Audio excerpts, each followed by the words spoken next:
नमस्कार, स्वागत है आप सभी लोगों का द ऑफिसर्स एकेडमी के ऐप पर। इस समय हम लोग भारत की वनस्पतियों के बारे में पढ़ रहे हैं। लास्ट क्लास में हमने आपको बताया था कि भारत में कौन-कौन सी वनस्पतियां पाई जाती हैं, जिसमें हमने सबसे पहले बताया था कि हमारे भारत में पश्चिमी घाट पर और मेघालय आदि में और कुछ उत्तर पूर्वी राज्यों में, अंडमान निकोबार लक्षद्वीप में सदाबहार वन पाए जाते हैं। उसके बाद आपको बताया था कि कुछ आंतरिक भागों में पर्णपाती वन या पतझड़ वन पाए जाते हैं, जो गर्मियों से पहले अपने पत्तों को गिरा देते हैं। उसके बाद आपको बताया था कि इस आंतरिक भाग में भी ज़्यादा अंदर अगर हम चले जाएंगे, मतलब उत्तर प्रदेश में इलाहाबाद के पश्चिम में, प्रयागराज के पश्चिम में, मध्य प्रदेश, छत्तीसगढ़ और इस तरह के आंतरिक भागों में, तो यहाँ पर शुष्क पर्णपाती वन हो जाते हैं, शुष्क पर्णपाती वन। और उसके भी जब पश्चिम में हम जाते हैं, अरावली के भी जब हम पश्चिम में जाते हैं, तो कांटेदार वनस्पतियां उगती हैं, जो अरावली के पश्चिम में है। और यहाँ पर जो आंतरिक भाग है, यहाँ पर भी कांटेदार वन या कांटेदार वनस्पतियां पाई जाती हैं। तो अभी हम जिस चीज को डिस्कस करने वाले हैं वो यही है कि कांटेदार वन कहाँ पर पाए जाते हैं। गौर करिएगा, इस तरह से हमारे भारत में जो कांटेदार वन है, इस तरह आपको पश्चिमी राजस्थान और उत्तरी गुजरात, थोड़ा सा पंजाब और हरियाणा का पश्चिमी भाग, इन सभी जगहों पर मरुस्थली और कांटेदार वनस्पतियां पाई जाती हैं, मिलती हैं। इस तरह से इस प्रकार की वनस्पतियां जो कांटेदार वनस्पतियां होती हैं, जिनको हम थोर्न फॉरेस्ट बोलते हैं, ये वनस्पतियां हमें इस प्रायद्वीप के आंतरिक भाग में भी देखने को मिलती हैं। इस तरह से, क्योंकि यहाँ पर सूखा पड़ता रहता है, वर्षा वर्षा नहीं होती है, तो यहाँ पर भी कांटेदार वन उगते हैं। कांटेदार वन, क्योंकि वर्षा बहुत कम होती है। और इसी तरह पश्चिमी राजस्थान वगैरह में भी यहाँ पर भी कांटेदार वन उगते हैं। ये कांटेदार वन है। तो इस तरह से कांटेदार वनों का क्षेत्र कहाँ है ये हमने जाना, लेकिन इसकी विशेषता को भी हमें समझना होगा कि कहाँ पर कांटेदार वन मिलते हैं और उनकी विशेषता क्या है। कांटेदार वन, कांटेदार वन एवं झाड़ियां, कांटेदार वन एवं झाड़ियां। तो कांटेदार वन और झाड़ियां कहाँ पाई जाती हैं, इसके बारे में हम बात अभी करेंगे कि कांटेदार वन और झाड़ियां कहाँ पाई जाती हैं। कांटेदार वन और झाड़ियां, ठीक है, चलिए देखते हैं। कल की तरह ही हम लोग आज भी देखेंगे कांटेदार वन और झाड़ियां। तो कांटेदार वन और झाड़ियां, जैसा कि अभी मैंने मैप के ऊपर आपको बताया था कि पश्चिमी राजस्थान का जो क्षेत्र है, पश्चिमी राजस्थान का जो क्षेत्र है, यहां पर कांटेदार वन और झाड़ियां पाई जाती हैं, ठीक है। कांटेदार वन, झाड़ियां पश्चिमी राजस्थान का क्षेत्र है, गुजरात का उत्तरी भाग है। इसके अलावा प्रायद्वीप का जो आंतरिक भाग है, वहां पर भी कांटेदार वन और झाड़ियां मिलती हैं। यहां पर ध्यान दीजिएगा, इस प्रकार के जो वन होते हैं उनकी पत्तियां मोटी होती हैं और उनमें जल होता है और ऊपर एक मोम की परत दिखाई देती है, पत्तियों के ऊपर मोम की परत पाई जाती है। इसके अलावा पत्तियां कांटेदार भी होती हैं, मतलब वन कांटेदार होते हैं। इनकी जो जड़ें होती हैं वो काफी गहराई में गई हुई होती हैं, पानी की तलाश में, जल की तलाश में जड़ें बहुत गहरी होती हैं। इनके उदाहरण जो होते हैं, जैसे कैक्टस है जिसको नागफनी भी बोलते हैं, खेजड़ी है, राजस्थान में खेजड़ी होता है, बबूल है, अकेशिया जिसको बोलते हैं। तो इस तरह की चीज़ें यहाँ पर पाई जाती हैं। चलिए देखिएगा, हम कांटेदार वनस्पतियों की बात करने वाले हैं, कांटेदार वन या कांटेदार वनस्पतियां या झाड़ियां। गौर करिएगा, कांटेदार वन। अब ये झाड़ियां और कांटेदार वन कहाँ पाए जाते हैं, तो कांटेदार वन और झाड़ियां पाए जाते हैं जहां पर 50 सेंटीमीटर से कम की वर्षा होती है, वर्षा 50 सेंटीमीटर से कम हो। ये जो क्षेत्र होते हैं ये शुष्क क्षेत्र होते हैं। गौर करिए मेरी बात पे, शुष्क क्षेत्र होते हैं। शुष्क क्षेत्र का मतलब होता है कि जहां वर्षा कम हो और वाष्पीकरण ज्यादा हो, वो क्षेत्र शुष्क होता है। तो ये क्षेत्र शुष्क होते हैं क्योंकि यहाँ पर वाष्पीकरण बहुत ज्यादा होता है, ठीक है ना। तो यहाँ पर इन वनों के क्षेत्रों में वाष्पीकरण की दर वर्षा की तुलना में कम होती है। वाष्पीकरण की जो दर होती है वो वर्षा की तुलना में वाष्पीकरण यहाँ पर कम पाया जाता है। वाष्पीकरण की दर यहाँ पे कम होती है, वर्षा की तुलना में वाष्पीकरण यहाँ पे कम होता है, ठीक है।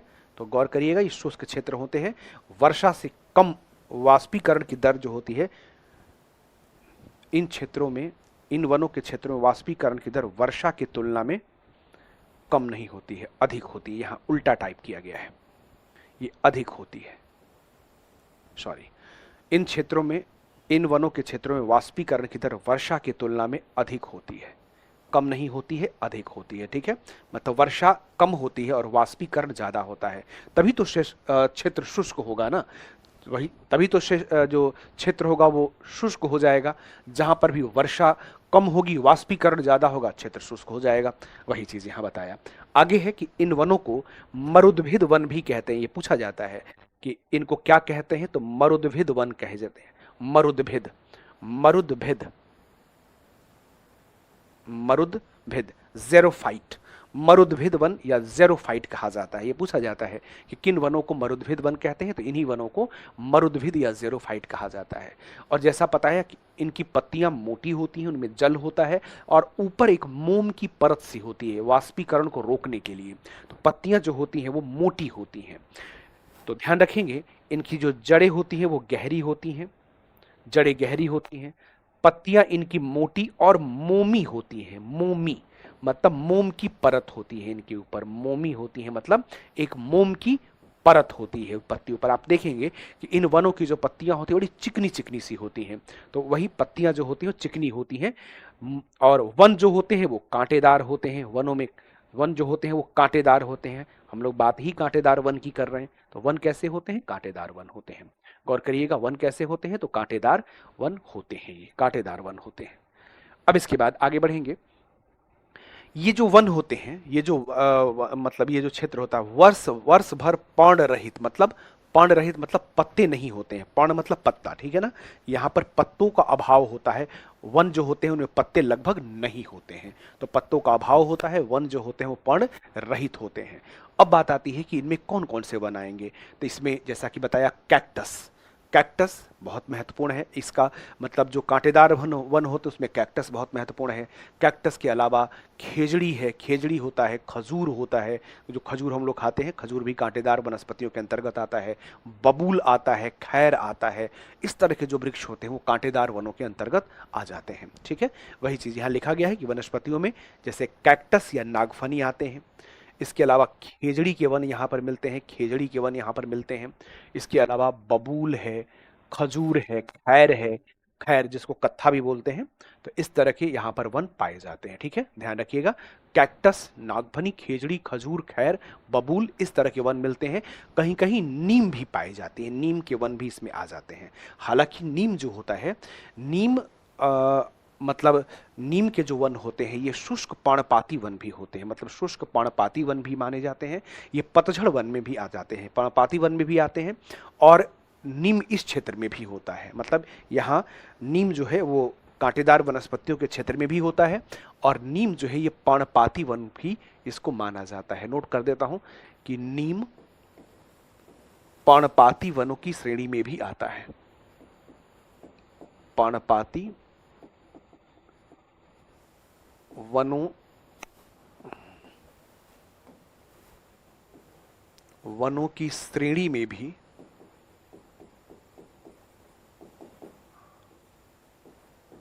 पर्णपाती वनों की श्रेणी में भी आता है, आती है, ठीक है, ध्यान रखिएगा। अब बात आएगी कि ये पाया पाया कहां जाएगा, सॉरी, पाया कहां जाएगा, ठीक है ना।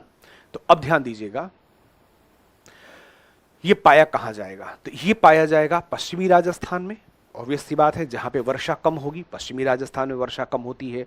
गुजरात के उत्तरी भाग में वर्षा कम होती है। अभी हमने आपको बताया था, देखिए उस मैप को दोबारा आप लोग, यहाँ पर हमने अभी बताया था कि कांटेदार वन कहाँ पाए जाएंगे, पश्चिमी राजस्थान में पाए जाएंगे, गुजरात के उत्तरी भाग में पाए जाएंगे, पश्चिमी हरियाणा और दक्षिण पश्चिम पंजाब, दक्षिण पश्चिम पंजाब, पश्चिमी हरियाणा, पश्चिमी यहाँ पर राजस्थान, और ये पूरा का पूरा जो एरिया है इसमें इस प्रकार के वन पाए जाते हैं, पश्चिमी क्षेत्रों में पाए जाते हैं। और साथ के साथ जो प्रायद्वीप का आंतरिक भाग है, इस आंतरिक भाग में भी इसी प्रकार के वन पाए जाते हैं, इसी प्रकार के वन यहाँ आंतरिक भाग में भी पाए जाते हैं, ठीक है। तो वही चीज़ यहाँ लिखी हुई है, इस बात को हम ध्यान से फिर से देख लेते हैं कि यहाँ पर ये क्षेत्र कौन से हैं, तो पश्चिमी राजस्थान है, दक्षिण पश्चिम पंजाब है, पश्चिमी राजस्थान के अतिरिक्त यहाँ पर दक्षिण पश्चिम पंजाब का क्षेत्र है, दक्षिण पश्चिम पंजाब है, दक्षिण पश्चिम पंजाब। इसके अलावा दक्षिणी गुजरात है, पश्चिमी हरियाणा है, ये सारे क्षेत्र हैं। प्रायद्वीपी पठार का वृष्टि छाया क्षेत्र, प्रायद्वीपी पठार का जो वृष्टि छाया क्षेत्र है, जहाँ पे वर्षा नहीं होती है, वहाँ पर भी ऐसे ही वन पाए जाते हैं। प्रायद्वीपी पठार के वृष्टि छाया क्षेत्र में जहाँ वर्षा नहीं होती है या बहुत कम वर्षा होती है, वहाँ पर ऐसे वन पाए जाते हैं, ठीक है। तो चलिए यहां तक हमने लिखा, आगे बढ़ते हैं। इसको आप इसी तरह नोट कर लीजिएगा, इसका नोट्स करिए या फिर इसका जेरोक्स भी आप करा सकते हैं, इसीलिए हमने टाइप करा दिया है। आपको नोटिंग की कोई ज़रूरत नहीं रहेगी, आप सीधे सीधे जेरोक्स निकाल लीजिए और जेरोक्स से पढ़ लीजिए। अभी आप ध्यान दीजिए, मेरा प्रयास रहेगा कि मैं मैप पर आपको हर चीज़ को पहले बताऊं, उसके बाद आप यहां से जेरोक्स करा लीजिएगा।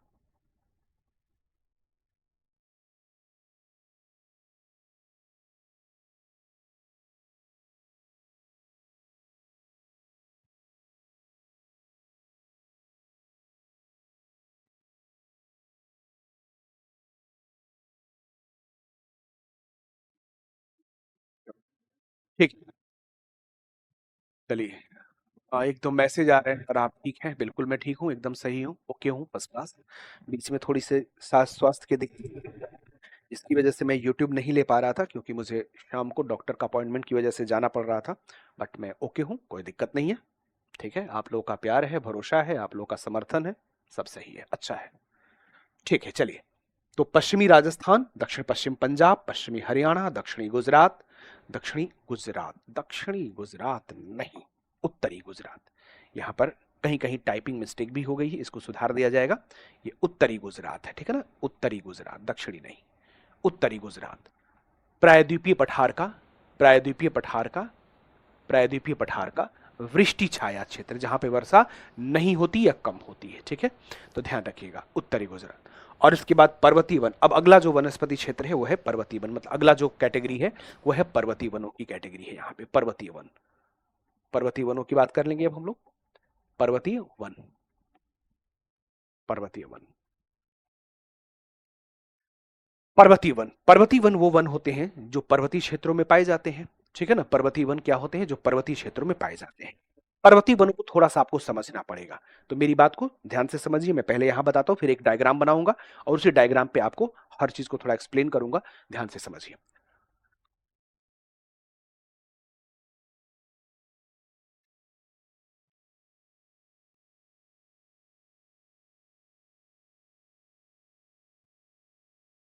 पर्वतीय वन, जो पर्वतीय वन होते हैं, पर्वतीय वन में ऊंचाई के साथ अलग अलग प्रकार के, ऊंचाई के साथ अलग अलग प्रकार के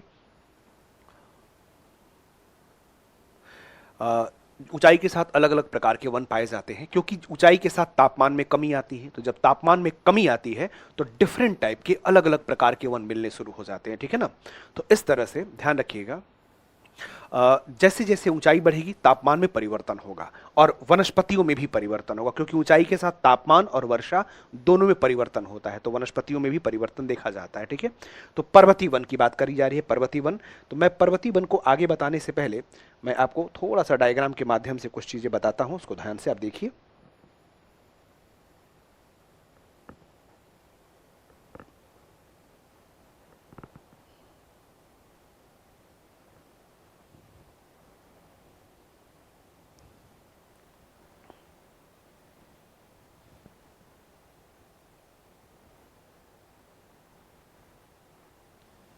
ध्यान दीजिएगा।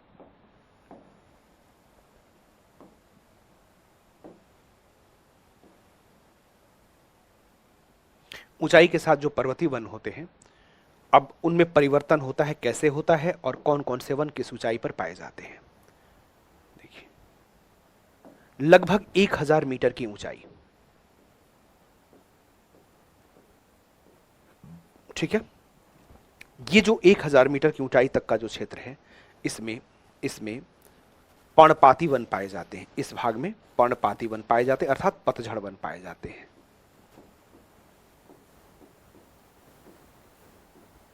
पर्णपाती वन या पतझड़ वन यहां पर पाए जाते हैं, पर्णपाती वन या पतझड़ वन पाए जाते हैं। इसके बाद 1000 से लेकर के 2000 मीटर की ऊंचाई, 1000 से 2000 मीटर की ऊंचाई, इस पर पाए जाते हैं उपोष्ण वन। उपोष्ण वन पाए जाते हैं। इसके बाद 2 से 3000 मीटर की जो ऊंचाई है, इसमें आर्द्र शीतोष्ण वन पाए जाते हैं। आर्द्र शीतोष्ण वन पाए जाते हैं, और 3000 से 4000 मीटर की जो ऊंचाई है औसतन, 3 से 4000 मीटर की ऊंचाई है, 4000 मीटर की ऊंचाई, इस पे अल्पाइन वन पाए जाते हैं। अल्पाइन वन पाए जाते हैं, और इसके ऊपर पाया जाता है tundra one. Tundra one, tundra one पाए जाते हैं, ठीक है, टुंड्रा वन। तो पर्णपाती वन, जो पतझड़ वन हम जानते हैं, जैसे आम है, महुआ है, इस तरह की जो चीजें हैं ना, ये सब पतझड़ वनों में आती है। तो पतझड़ वन या पर्णपाती वन आप ध्यान रखिए, जितने भी हम आम, महुआ, पीपल, सागौन, साल, इस तरह के जितने वन हैं सब पर्णपाती वनों में आते हैं, पतझड़ वन में आते हैं। अब इसके ऊपर जो वन है उसमें परिवर्तन होता है। वो कैसे हैं? तो उपोष्ण प्रकार के वन पाए जाते हैं, 1000 से 2000 मीटर उपोष्ण वन, और उसके ऊपर आर्द्र शीतोष्ण, फिर अल्पाइन, और उसके ऊपर टुंड्रा प्रकार के वन पाए जाते हैं। टुंड्रा वनस्पतियां इसके ऊपर पाई जाती हैं। टुंड्रा वनस्पतियां यहां इसके ऊपर पाई जाती हैं।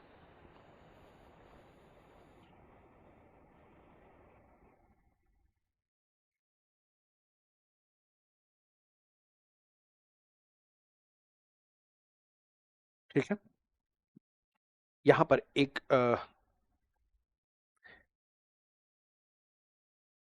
इसको इसको जो हमने लिखा था आर्द्र शीतोष्ण, वास्तव में यहां पर शीतोष्ण होगा, आर्द्र शीतोष्ण इसके नीचे आएगा।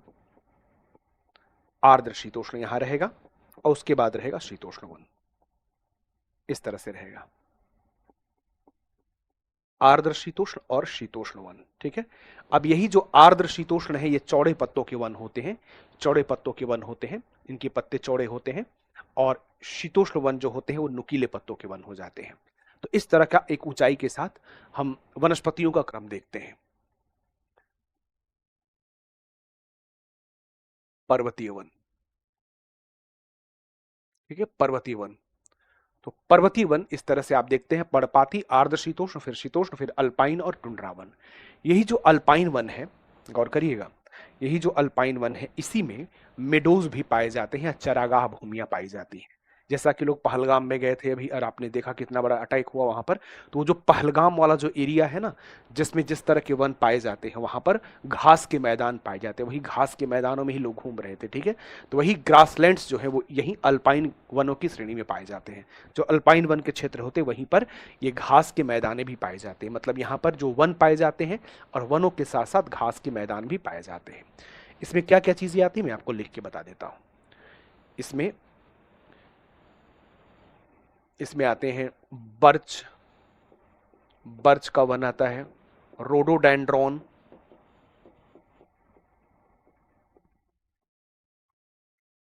अखरोट,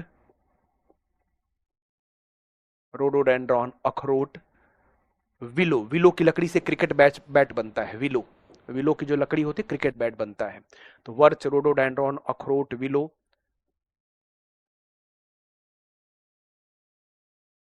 स्प्रूस आदि बनाते हैं। और इसी ऊंचाई पर अल्पाइन घास के मैदान भी पाए जाते हैं। अल्पाइन घास के मैदान, ठीक है।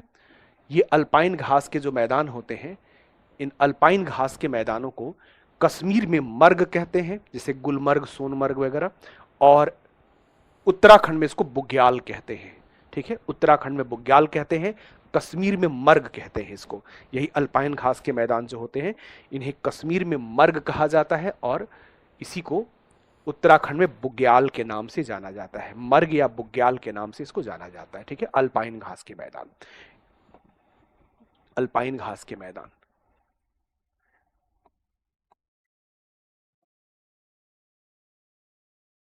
चलिए इसको अलग से लिख पढ़ लेंगे हम लोग। इसके ऊपर जो टुंड्रा वन होते हैं, तो टुंड्रा वनों में पाया जाता है लाइकेन और मास, लाइकेन और मास, ठीक है। लाइकेन और मास, इस तरह के वन पाए जाते हैं, जो कि छोटी काइयां, झाड़ियां होती हैं। ये जो लाइकेन होते हैं ना, याद रखना, लाइकेन के लिए एक पॉइंट आप याद रखिएगा, लाइकेन मास पाए जाते हैं। लाइकेन के लिए आपको याद रखना है कि लाइकेन जो होता है वायु प्रदूषण का सूचक माना जाता है। लाइकेन जो होता है ये वायु प्रदूषण का सूचक माना जाता है। वायु प्रदूषण का सूचक होता है लाइकेन। लाइकेन को मतलब ये पूछा जाता है कि किस वनस्पति को वायु प्रदूषण का सूचक माना जाता है। ठीक है, तो किसको मानते हैं? लाइकेन को मानते हैं। लाइकेन को मानते हैं वायु प्रदूषण का सूचक। ओके, चलिए इसको हम लोग अब थोड़ा सा डिटेल में देख लेते हैं सबके बारे में। पर्वतीय वन, पर्वतीय वनों में मैं एक बिंदु यहीं पर नोट कर देता हूं पर्वतीय वनों में कि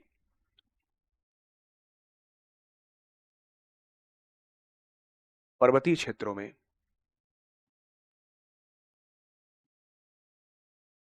पर्वतीय वनों में 1000 मीटर की ऊंचाई तक 1000 मीटर की ऊंचाई तक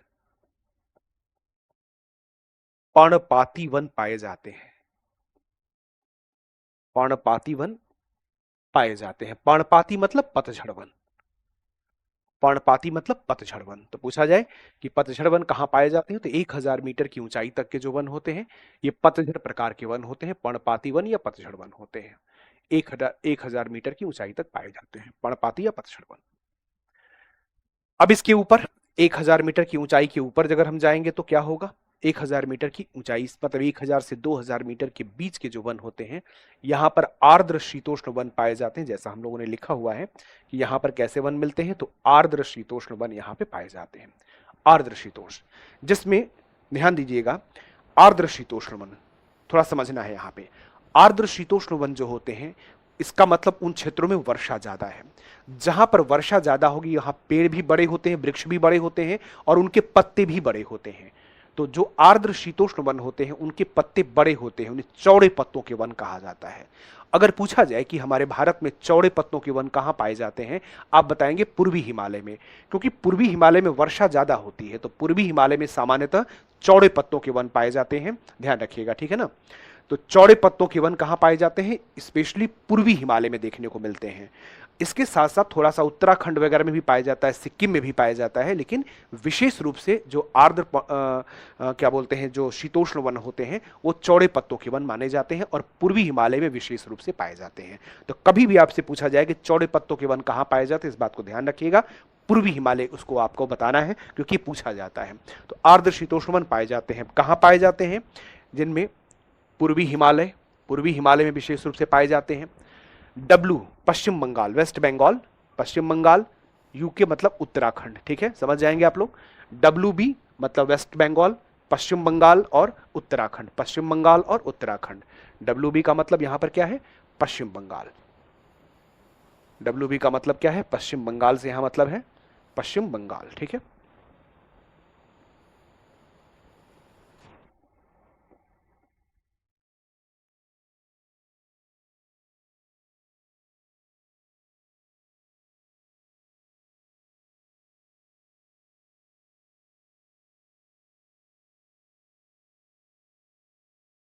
पश्चिम बंगाल, ठीक है, एवं उत्तराखंड आदि में चौड़े पत्तों के वन पाए जाते हैं। ध्यान रखिएगा, बड़ा इंपॉर्टेंट बिंदु है कि इसमें चौड़े पत्तों के वन पाए जाते हैं। पूछा जाता है कि हमारे भारत में चौड़े पत्तों के वन कहां पाए जाते हैं, तो ये सब जो पूर्वी जहां पर भी बारिश ज्यादा होगी वहां चौड़े पत्तों के वन होंगे, ठीक है ना। जहां पर भी वर्षा ज्यादा होगी वहां चौड़े पत्तों के वन होंगे, ठीक है।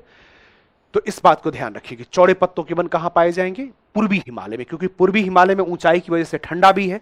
जो क्षेत्र ठंडा होता है उसको शीतोष्ण कटिबंध कहते हैं। ये तो हम लोग पढ़े हुए हैं कि उष्ण कटिबंध जो हाँ सिर्फ गर्मी पड़ती है, उपोष्ण मतलब गर्मी सर्दी दोनों पड़ती है लेकिन गर्मी ज्यादा पड़ती है, और शीतोष्ण मतलब जहां पर सर्दियां ज्यादा पड़ती हैं और गर्मी का बहुत कम मौसम होता है, कम समय के लिए होता है गर्म मौसम, और शीत कटिबंध जहां सिर्फ सर्दी पड़ती है।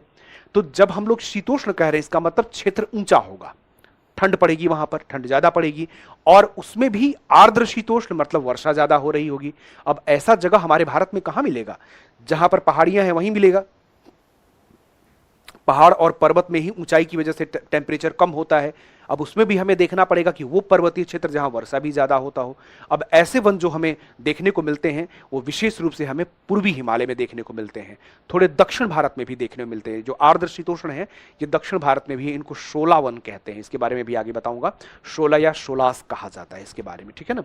तो ध्यान रखिएगा, पश्चिम बंगाल वेस्ट बंगाल मतलब पश्चिम बंगाल, पश्चिम बंगाल का दार्जिलिंग वाला जो एरिया है, दार्जिलिंग वाला जो क्षेत्र है, वहां पर ये पाए जाते हैं, चौड़े पत्तों के वन पाए जाते हैं। इसके साथ ही इन क्षेत्रों में 1500 मीटर के ऊपर चीड़ के वन पाए जाते हैं। गौर करिएगा, 1500 मीटर के ऊपर, 1500 मीटर के ऊपर चीड़ के वन पाए जाते हैं, चीड़ के वन पाए जाते हैं। एक बहुत बहुत विशेष बात है जो आपको ध्यान रखना चाहिए कि हमारे भारत में चीड़ के जो वन हैं वो ज्यादातर पूर्वी हिमालय में मिलते रहे हैं। चीड़ जो है वो पश्चिमी हिमालय का वृक्ष नहीं है, सामान्यतः वो पूर्वी हिमालय का वृक्ष है। लेकिन सामान्यतः कहां का वृक्ष है? पूर्वी हिमालय का वृक्ष है चीड़। लेकिन समझिएगा, जब हमारे भारत में रेलवे का डेवलपमेंट हो रहा था तो उस समय चीड़ की लकड़ी की जरूरत थी पटरी बिछाने के लिए, क्योंकि चीड़ की लकड़ी जल्दी पानी से खराब नहीं होती है। तो उसमें अंग्रेजों ने क्या किया था कि वो पूरब से लेकर पश्चिमी हिमालय तक चारों तरफ चीड़ के वन को लगा दिया था, फैला दिया था। तो आज चीड़ के वन पश्चिमी हिमालय में भी मिलते हैं, लेकिन सामान्यतः जो चीड़ के वृक्ष होते हैं वो पूर्वी हिमालय में पाए जाते रहे हैं। ठीक है, वही बात यहां आगे लिखा गया है कि सामान्यतः चीड़ के वृक्ष पूर्वी हिमालय में पाए जाते थे, पूर्वी हिमालय में। ठीक है ना, चीड़ के वृक्ष कहां मिलते थे? तो ये सामान्यतः पूर्वी हिमालय में मिलते थे। इसी ऊंचाई पर 1000 से 2000 मीटर के बीच में ही पश्चिमी हिमालय में देवदार, वालन, चिनार के वृक्ष पाए जाते हैं। गौर करिएगा, मतलब यही जो ऊंचाई है 1000 से 2000 मीटर के बीच की जो ऊंचाई है जिसमें आर्द्र शीतोष्ण वन पाए जाते हैं, वहां पर देवदार, वालन, चिनार के वृक्ष पाए जाते हैं। यहां ध्यान देना, जो देवदार है, देवदार जो है ये मुख्य रूप से पश्चिमी हिमालय का वृक्ष है। देवदार जो है, ये देवदार जो है, इसके लिए गौर करिएगा, देवदार यह पश्चिमी हिमालय का वृक्ष है। ये पूर्वी हिमालय का नहीं, ये पश्चिमी हिमालय का वृक्ष है। ये पश्चिमी हिमालय में पाया जाता है,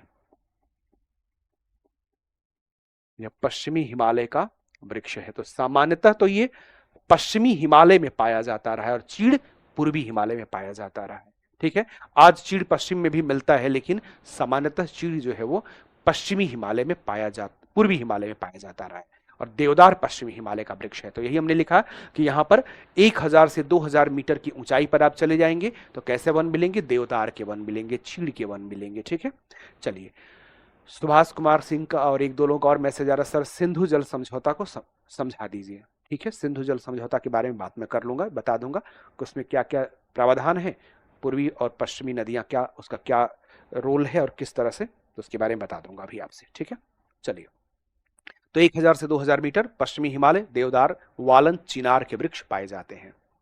तो अब यहां पर जो आप लोगों ने डायग्राम बनाया, क्यों ना हम लोग थोड़ा थोड़ा इसमें भी ऐड करते चलें कि जो आर्द्र मतलब शीतोष्ण वन है, आर्द्र शीतोष्ण वन जो है, इसी में गौर करिएगा, इस आर्द्र शीतोष्ण वनों के क्षेत्र में, आर्द्र शीतोष्ण वनों के क्षेत्र में यहां पर पूर्वी हिमालय में, पूर्वी हिमालय जो है, इस आर्द्र शीतोष्ण वनों में पूर्वी हिमालय, तो पूर्वी हिमालय में क्या मिलता है? चौड़े पत्तों के वन मिलते हैं,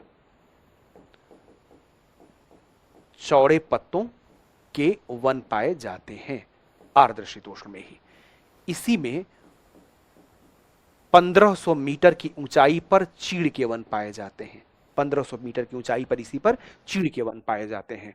और यहीं पर जो पश्चिमी हिमालय है, इसी में जो पश्चिमी हिमालय का क्षेत्र है, पश्चिमी हिमालय, ठीक है, तो पश्चिमी हिमालय में इस ऊंचाई पर क्या मिलता है? अभी हमने क्या समझा? हम लोगों ने समझा था पश्चिमी हिमालय में, इसी ऊंचाई पर पश्चिमी हिमालय में क्या मिलता है? तो इसमें मिलता है देवदार, मुख्य रूप से देवदार मिलता है, इसमें मिलता है वालन,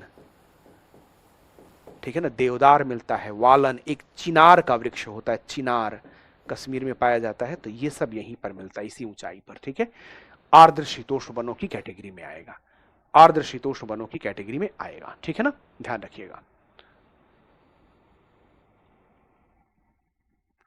अब इसके बाद आगे बढ़ा जाए, इसके बाद हमने यहां तक समझा, अब शीतोष्ण वनों की कैटेगरी में आते हैं, मतलब 2000 से 3000 मीटर की ऊंचाई पर चलते हैं। देखिए क्या इसके बारे में कहा जा रहा है, इसके बारे में क्या कहा जा रहा है, इसको गौर करिए। अब 2000 से 3000 मीटर की ऊंचाई की बात करेंगे हम लोग, 2000 से 3000 मीटर की ऊंचाई। 2000 से 3000 मीटर, जैसा कि हमने देखा कि यहां पर शीतोष्ण वन पाए जाते हैं, मतलब ठंडे क्षेत्रों के वन, आर्द्र नीचे पाए जाते हैं और शीतोष्ण वन, आर्द्र शीतोष्ण वन नीचे मिलेंगे, शीतोष्ण वन उसके ऊपर मिलेंगे। इसमें क्या मिलेगा? इसमें मिलेगा ब्लू पाइन, इसमें मिलेगा स्प्रूस, ब्लू पाइन, स्प्रूस, ठीक है।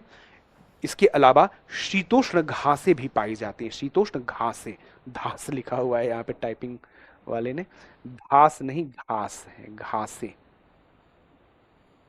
घासें पाई जाती हैं, ठीक है ना। शीतोष्ण घासें, यहां पर भी कुछ घासों के मैदान पाए जाते हैं, लेकिन जो अल्पाइन घास के मैदान होते हैं वो इसके ऊपर पाए जाते हैं, अल्पाइन क्षेत्रों में पाए जाते हैं, ठीक है।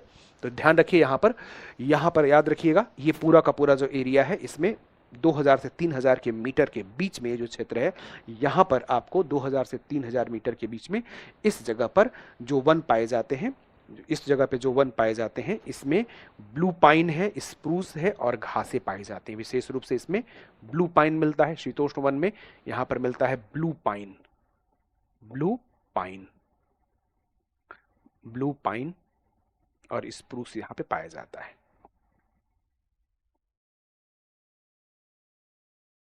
ब्लू पाइन और स्प्रूस, इस तरह के वन इस ऊंचाई पर पाए जाते हैं, ठीक है। अल्पाइन में मैंने पहले ही लिख रखा है कि क्या क्या मिलता है, जैसे बर्च है, रोडोडेंड्रॉन है, अखरोट है, विलो है, स्प्रूस है, इस तरह की चीजें अल्पाइन वनों में आ जाती हैं, मतलब 3000 से 4000 मीटर की ऊंचाई पर आ जाती हैं। इसी ऊंचाई पर अल्पाइन घास के मैदान पाए जाते हैं, जिन्हें हम लोग कश्मीर में मर्ग के नाम से जानते हैं, और जिसे हम लोग कश्मीर के साथ साथ उत्तराखंड में बुग्याल और पयार के नाम से जानते हैं। बुग्याल, यही जो बुग्याल होता है, इसी बुग्याल में जो चरवाहे होते हैं, जैसे गद्दी है, बकरवाल है, भोटिया है, ये लोग अपने पशुओं को चराते हैं, पशुओं को चराने के लिए ले जाते हैं किसमें, अल्पाइन घास के मैदानों में। और वही अल्पाइन घास का मैदान था जहां पर ये इंसिडेंस हुआ है, जो कश्मीर का बहुत ही दुखद इंसिडेंस हुआ है, बहुत ही जघन्य और मानवता को शर्मसार करने वाला। जितनी भर्त्सना की जाए उतना कम है, भर्त्सना तो शब्द शायद बहुत छोटा है, निंदा छोटा शब्द है। यहाँ तो मानवता की वो जो तस्वीरें आई हैं, जिस तरह के वीडियोस आए हैं, उसको आप देख नहीं सकते। अगर थोड़ी सी भी किसी इंसान के अंदर का आत्मा अगर जहन में है बची हुई, इंसानियत बची हुई है, तो उसको बर्दाश्त नहीं कर सकता है। हम तो नहीं देख पा रहे हैं उसको, इस तरह के रोए खड़े हो जा रहे हैं उसको देख कर कि कैसे कोई ऐसा कार्य कर सकता है। तो फिर चलिए, अपनी अपनी मानसिकता है और इस कुत्सित मानसिकता का नाश होना बहुत जरूरी है।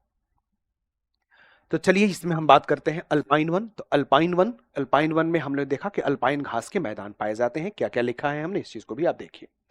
3 से 4000 मीटर की ऊंचाई, 3 से 4000 मीटर की ऊंचाई पर, 3 से 4000 मीटर की ऊंचाई पर यहां पर कौन से वन पाए जाते हैं, अल्पाइन वन पाए जाते हैं, जिसमें क्या क्या मिलता है, बर्च है, रोडोडेंड्रॉन है, बर्च है, रोडोडेंड्रॉन है, इसमें अखरोट है, विलो है, जूनिपर, जूनिपर, ठीक है, सिल्वर फर, इस तरह की वनस्पतियों के नाम है, वृक्षों के नाम है। यहाँ पर जूनिपर होता है, यहाँ जूनियर लिख दिया है, जूनिपर होता है ये, जूनिपर, ठीक है, जूनिपर वृक्ष का नाम है, पेड़ का नाम है जूनिपर।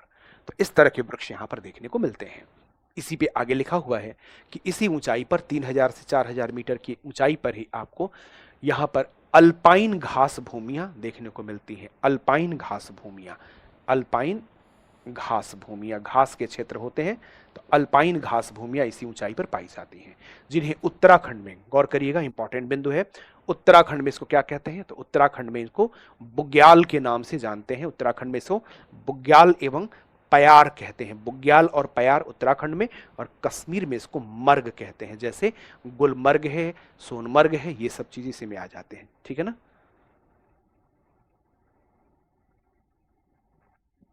गुलमर्ग, सोनमर्ग, यहां पर देहरादून का कोई मतलब नहीं है, ये अनावश्यक टाइप है। इस तरह से उस ऊंचाई पर जम्मू कश्मीर, जम्मू कश्मीर में जैसे गुलमर्ग है, सोनमर्ग है, ये सब इसी अल्पाइन घास के मैदान की कैटेगरी में आते हैं।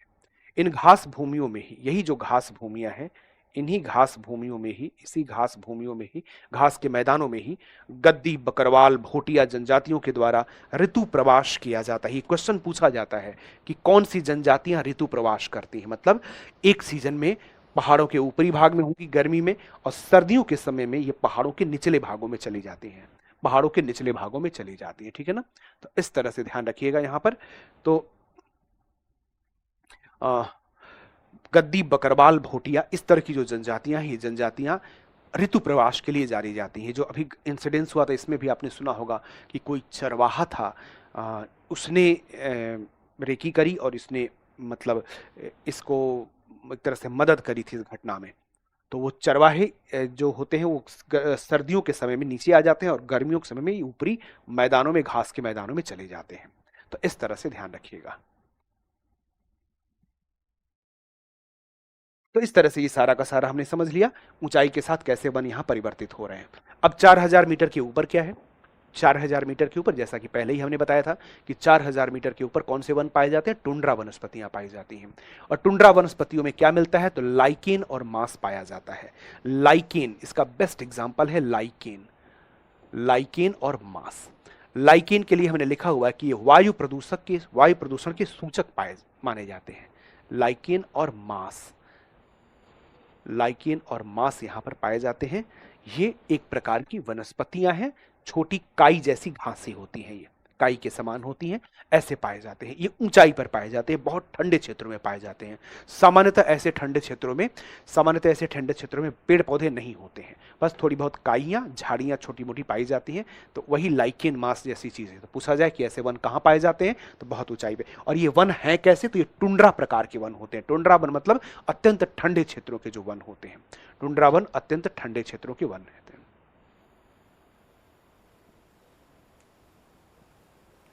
तो चलिए यहां तक हमने समझा लाइकेन मास।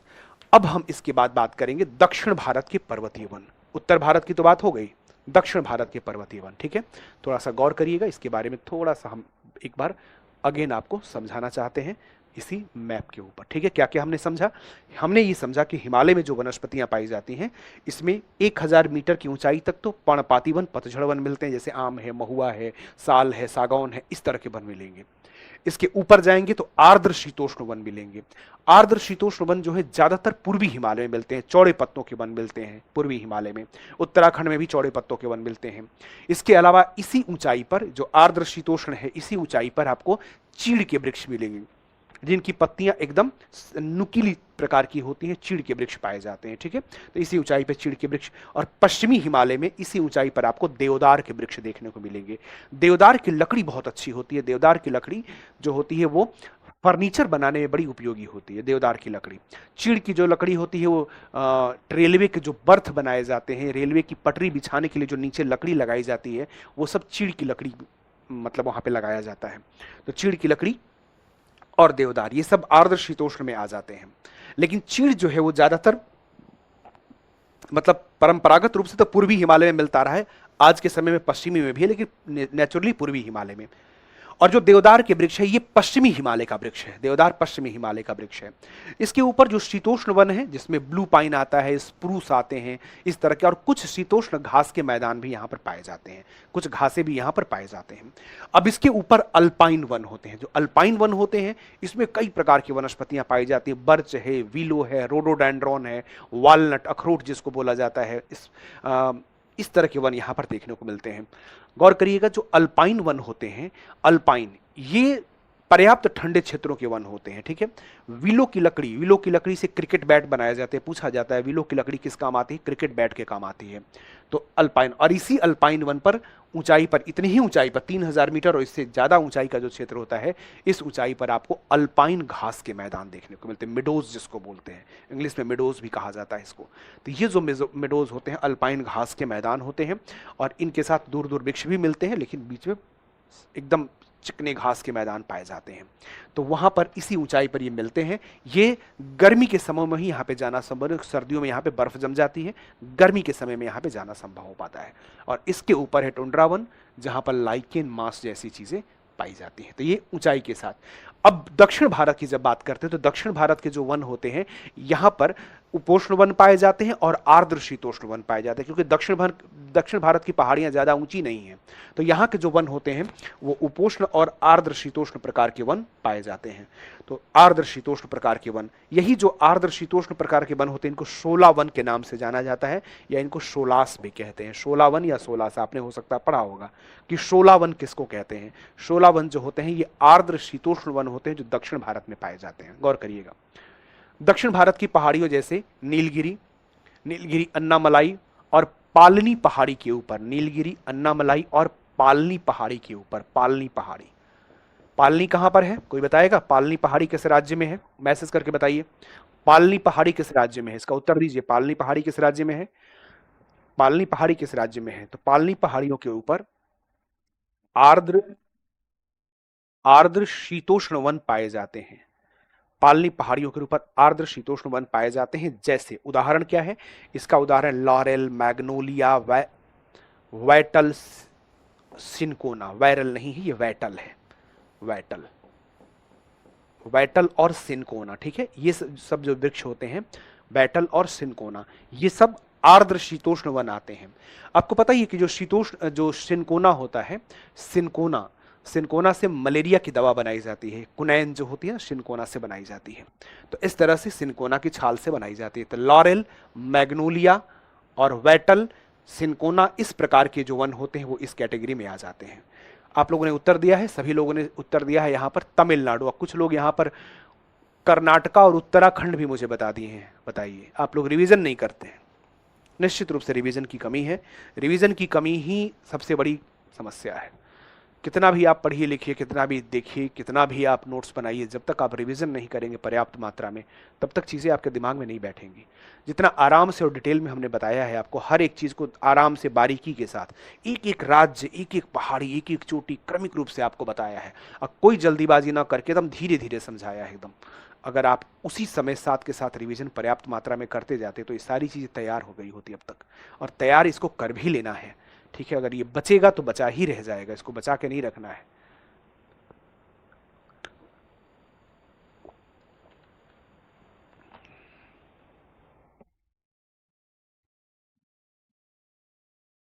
तो आर्द्र शीतोष्ण वन, ध्यान रखिएगा, ये जो आर्द्र शीतोष्ण वन होते हैं, ये आर्द्र शीतोष्ण वन हमारे यहाँ मतलब सतपुड़ा और विंध्यन पहाड़ियों में भी पाए जाते हैं। सतपुड़ा और विंध्यन पहाड़ियों में भी पाए जाते हैं, मतलब दक्षिण में नीलगिरी, अन्नामलाई, पालनी पहाड़ी, इन पर तो पाए ही जाते हैं। लेकिन ये सतपुड़ा और विंध्यन में भी पाए जाते हैं। सतपुड़ा और विंध्यन में भी पाए जाते हैं, ठीक है।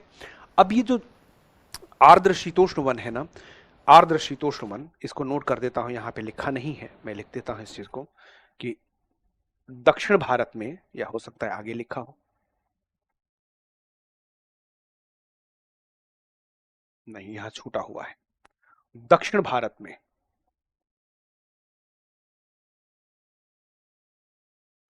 दक्षिण भारत में आर्द्र शीतोष्ण वनों को, दक्षिण भारत में जो आर्द्र शीतोष्ण वन होते हैं, तो इन आर्द्र शीतोष्ण वनों को, दक्षिण भारत में आर्द्र शीतोष्ण वनों को, आर्द्र शीतोष्ण वनों को, दक्षिण भारत में आर्द्र शीतोष्ण वनों को शोला वन कहते हैं। शोला वन कहते हैं। शोला वन, शोलास कहते हैं, ठीक है। तो शोला वन कहा जाता है किसको? ध्यान रखिएगा, आर्द्र शीतोष्ण वनों को शोला वन के नाम से जाना जाता है, ठीक है। आर्द्र शीतोष्ण वनों को शोला वन कहते हैं।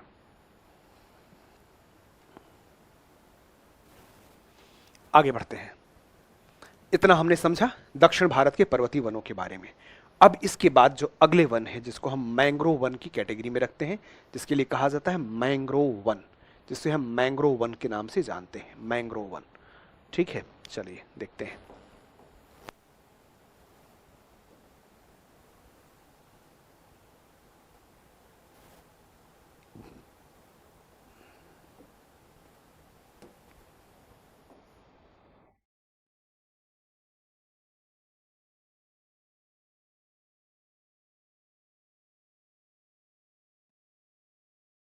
मैंग्रोव वन, मैंग्रोव वन, ये जो मैंग्रोव वन होते हैं, इन्हें कई सारे नाम दिए जाते हैं। मैंग्रोव वनों को कई सारे नाम दिए गए हैं। क्या क्या दिए गए हैं, ध्यान रखिएगा। मैंग्रोव वन, मैंग्रोव वेजिटेशन,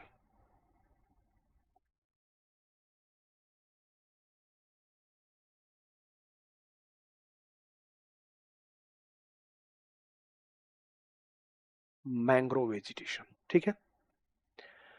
एक बार मैप पर देखिए थोड़ा, मैंग्रोव वनों के ऊपर मैप पर समझिए। देखिए जितना भी तटवर्ती एरिया है ना, तट के आसपास का रीजन, आप इस कलर को पहचानिएगा, डार्क कलर जो है, ये तटवर्ती क्षेत्र जो है, ये मैंग्रोव वनों को इंडिकेट करते हैं, ठीक है। मैंग्रोव वनों को इंडिकेट करते हैं। यहीं पर ये मैंग्रोव वन पाए जाते हैं। ध्यान दीजिएगा, ये मैंग्रोव वन है, ये है मैंग्रोव वन। इस तरह से तटवर्ती क्षेत्रों में जो वन पाए जाते हैं, ये मैंग्रोव प्रकार के वन होते हैं। जो मैंग्रोव वन होते हैं, ये मैंग्रोव वन खारे जल के वन होते हैं, तट के आसपास पाए जाते हैं। इनकी जो जड़ें होती हैं वो गुच्छों में होती हैं, गुच्छों में जड़ें पाई जाती हैं, जिसको स्टिल्ट रूट कहते हैं, जहां से ये श्वसन करते हैं, श्वसन का कार्य करते हैं उन जड़ों के माध्यम से। तो अगर पूछा जाए कि किन वनों में जड़ों से श्वसन होता है, तो आप बताएंगे जो मैंग्रोव वन होते हैं उनको उनमें जड़ों से श्वसन होता है। तो मैंग्रोव वन कहाँ पाए जाते हैं, तो हमने बताया मैंग्रोव वन तटवर्ती भागों में पाए जाते हैं, जहां पर जल खारा है, पानी खारा होता है, वैसी जगहों पे पाए जाते हैं।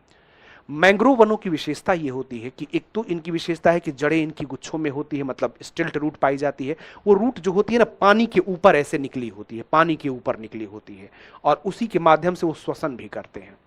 इसके अलावा मैंग्रोव वनों के क्षेत्रों में जैव विविधता बहुत अच्छी पाई जाती है, बायोडाइवर्सिटी, अलग अलग तरह के जीवों और वनस्पतियों का क्षेत्र होता है। इसका बड़ा अच्छा उदाहरण हमारे भारत में है सुंदरबन डेल्टा। जो सुंदरबन का डेल्टा है या सुंदरबन क्षेत्र है, तो सुंदरवन नाम क्यों पड़ा, सुंदरी नाम के वृक्ष के नाम पे पड़ा। तो सुंदरी जो है ये अपने आप में एक मैंग्रोव वेजिटेशन है, मैंग्रोव वेजिटेशन है। तो ये मैंग्रोव वन तटवर्ती क्षेत्रों में पाए जाते हैं, और मैंग्रोव वनों को तटवर्ती क्षेत्रों के लिए, वहां की जैव विविधता के लिए बहुत अच्छा माना जाता है, आवश्यक माना जाता है, क्योंकि ये जल्दी उखड़ते नहीं हैं। तो अगर किसी भी प्रकार से अगर कोई आपदा आती है, चाहे सुनामी आ जाए, चक्रवात आ जाए, तो एक तरह से सुरक्षा का काम करते हैं, क्योंकि ये जल को रोकने का काम करते हैं, हवाओं को भी थोड़ा सा रोकने का काम करते हैं, जल्दी उखड़ते नहीं ये। तो इनसे तट की सुरक्षा होती है, तट का कटाव नहीं होने पाता है, तट का ज़्यादा अपरदन नहीं होता है इनकी वजह से। तो ऐसे वनों को तट के निकट होना जरूरी माना जाता है। तो हमारे भारत में जो मैंग्रोव वन है वो अपने आप में देखा जाए तो काफ़ी पर्याप्त मात्रा में है, पर्याप्त मात्रा में है। हालांकि माना जाता है कि विश्व का 3% मैंग्रोव वन अकेले भारत में है। एनसीईआरटी लिखती है 7%, मैंने एनसीईआरटी का इफेक्ट यहाँ पे लिखवाया है कि 7% जो वन है वो मैंग्रोव वन हमारे भारत में, पूरी दुनिया का 7% एनसीईआरटी, लेकिन वैसे डाटा के अकॉर्डिंग 3% माना जाता है, 3% वन है। तो ध्यान रखिएगा इस चीज का, ये मतलब कहाँ कहाँ पाए जा रहे हैं ये वन। यहाँ पर गुजरात में भी पाए जाते हैं, यहाँ लिखा नहीं है लेकिन गुजरात में भी पाए जाते हैं। खारे वन, खारे और नमकीन जल के वन होते हैं, ध्यान दीजिए। इन वनों को कई सारे नामों से जाना जाता है, अलग अलग नाम देते हैं इनके, जैसे इनको गरान वन भी कहते हैं, इन्हें कच्छ या वेलांचली वन भी कहा जाता है, कच्छ वन कहते हैं, इन्हें अनूप वन कहते हैं। अनूप का मतलब होता है दलदल, अनूप का मतलब क्या होता है, दलदल। जिसका भी अनूप नाम है वो अपने नाम का अर्थ जान ले, नाम का मतलब क्या होता है, दलदल। कच्छ वनस्पति, कच्छ वनस्पति इसको कहा जाता है, कक्ष नहीं कच्छ।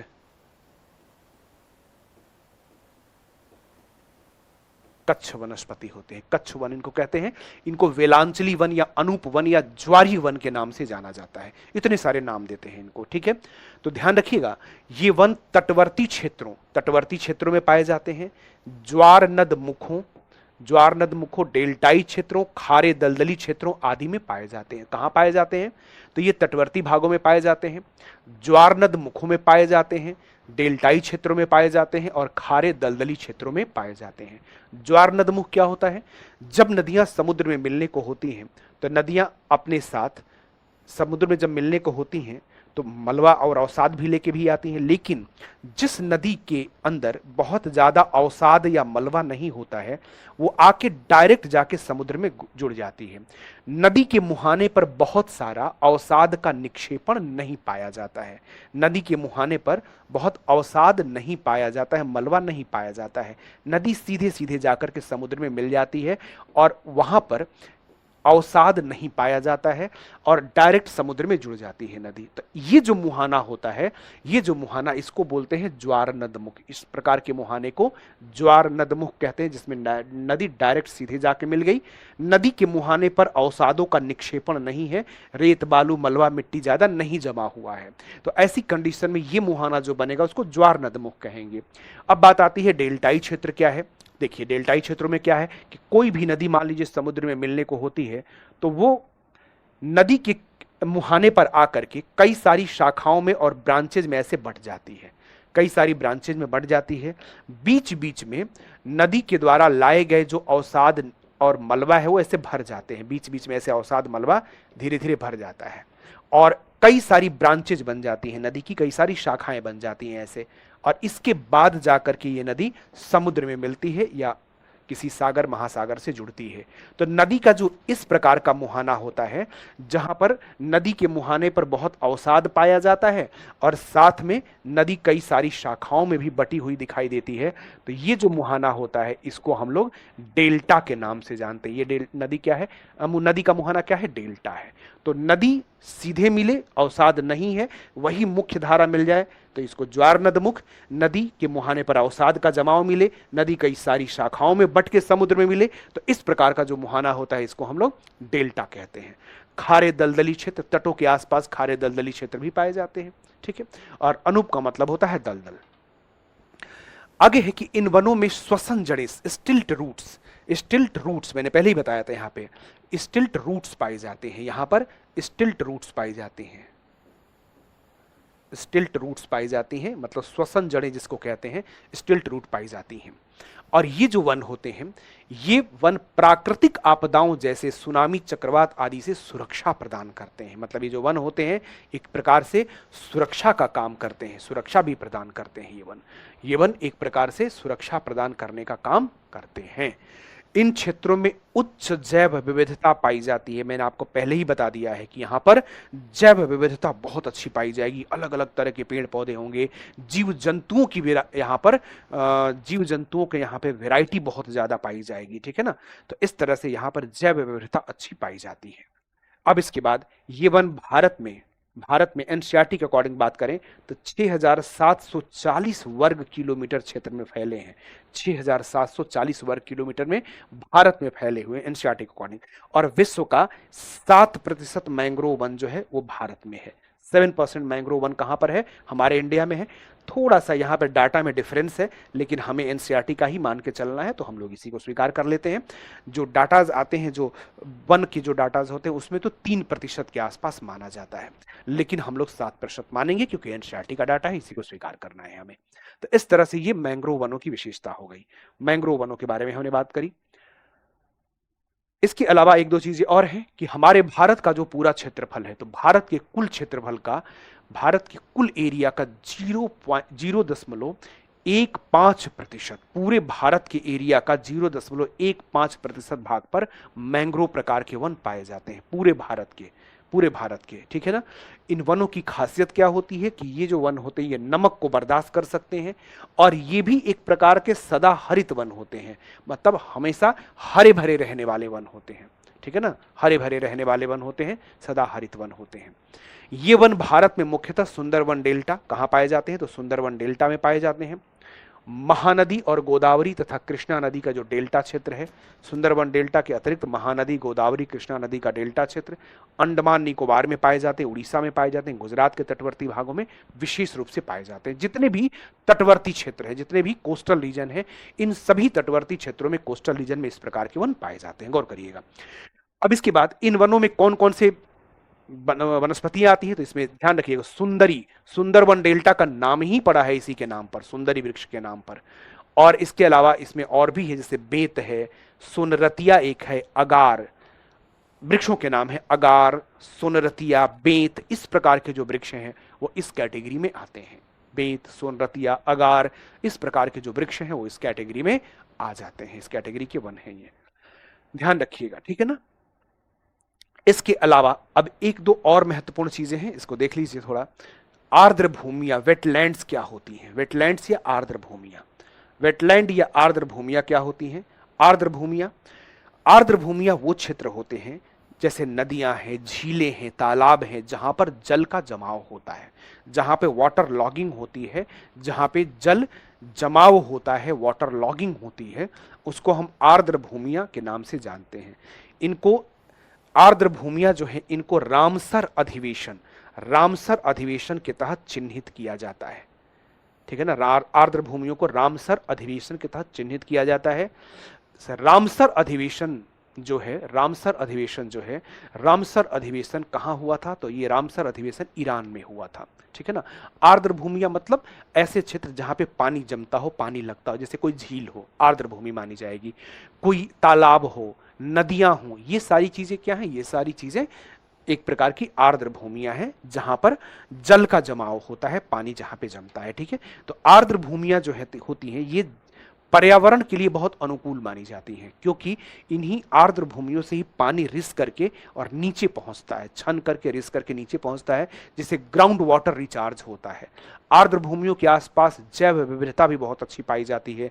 सूक्ष्म जीवों को, पक्षियों को, पशुओं को जल की व्यवस्था होती है। उसके आसपास वृक्षों की भी बहुत ज्यादा, मतलब चूंकि पानी है तो वृक्ष भी वहां आसपास उगाते हैं, तो जैव विविधता के लिए भी अच्छा माना जाता है। तो आर्द्र भूमियां पर्यावरण के लिए आवश्यक हैं। और ये जो आर्द्र भूमियां हैं, इनको संरक्षित करने के लिए 1971 में, 2 फरवरी 1971 में ईरान के रामसर में एक सम्मेलन हुआ था, जिसको हम रामसर अधिवेशन के नाम से जानते हैं। ईरान के रामसर में हुआ था। तब जो ईरान के रामसर में अधिवेशन हुआ था, जो 2 फरवरी 1971 को हुआ था, तो ये जो ईरान के रामसर में जो अधिवेशन हुआ था, इसी के आधार पर भारत के अलग अलग क्षेत्रों में जो आर्द्र क्षेत्र हैं या इस तरह के जो आर्द्र भूमियां हैं, इनको अलग अलग क्षेत्रों में पहचाना जाता है। तो अगर पूछा जाए कि आर्द्र भूमियों की पहचान किसके आधार पर की जाती है, तो आप बताएंगे रामसर अधिवेशन के तहत। रामसर अधिवेशन के तहत इनको, या रामसर अधिवेशन के तहत इनको पहचाना जाता है, आर्द्र भूमियों को पहचाना जाता है, चिन्हित किया जाता है। कब रामसर अधिवेशन हुआ था? 2 फरवरी 1971 को हुआ था। पूछा जाता है रामसर अधिवेशन कहां हुआ था, आप बताएंगे ईरान में हुआ था। ये सारी चीजें पूछा जाता है, ठीक है ना। तो इस तरह से फिलहाल ये एक परिचय रहा। यह अधिवेशन ईरान के रामसर में 2 फरवरी 1971 में आयोजित किया गया था। 2 फरवरी 1971 में आयोजित किया गया था, ठीक है ना। कहां पर? ईरान में आयोजित किया गया था। ध्यान रखिएगा, पूछा जा सकता है, पूछा गया है बल्कि, कि कहां रामसर कहां है, तो ईरान में है। अब क्यों आयोजित किया गया था? तो आर्द्र भूमियों के संरक्षण के लिए, उसको संरक्षित करने के लिए इसको आयोजित किया गया था, ठीक है। ध्यान रखिएगा, इसमें कौन कौन सी चीजें आती हैं, आर्द्र भूमियों में क्या क्या चीजें आती हैं, तो नोट कर लेंगे कि आर्द्र भूमियों के अंतर्गत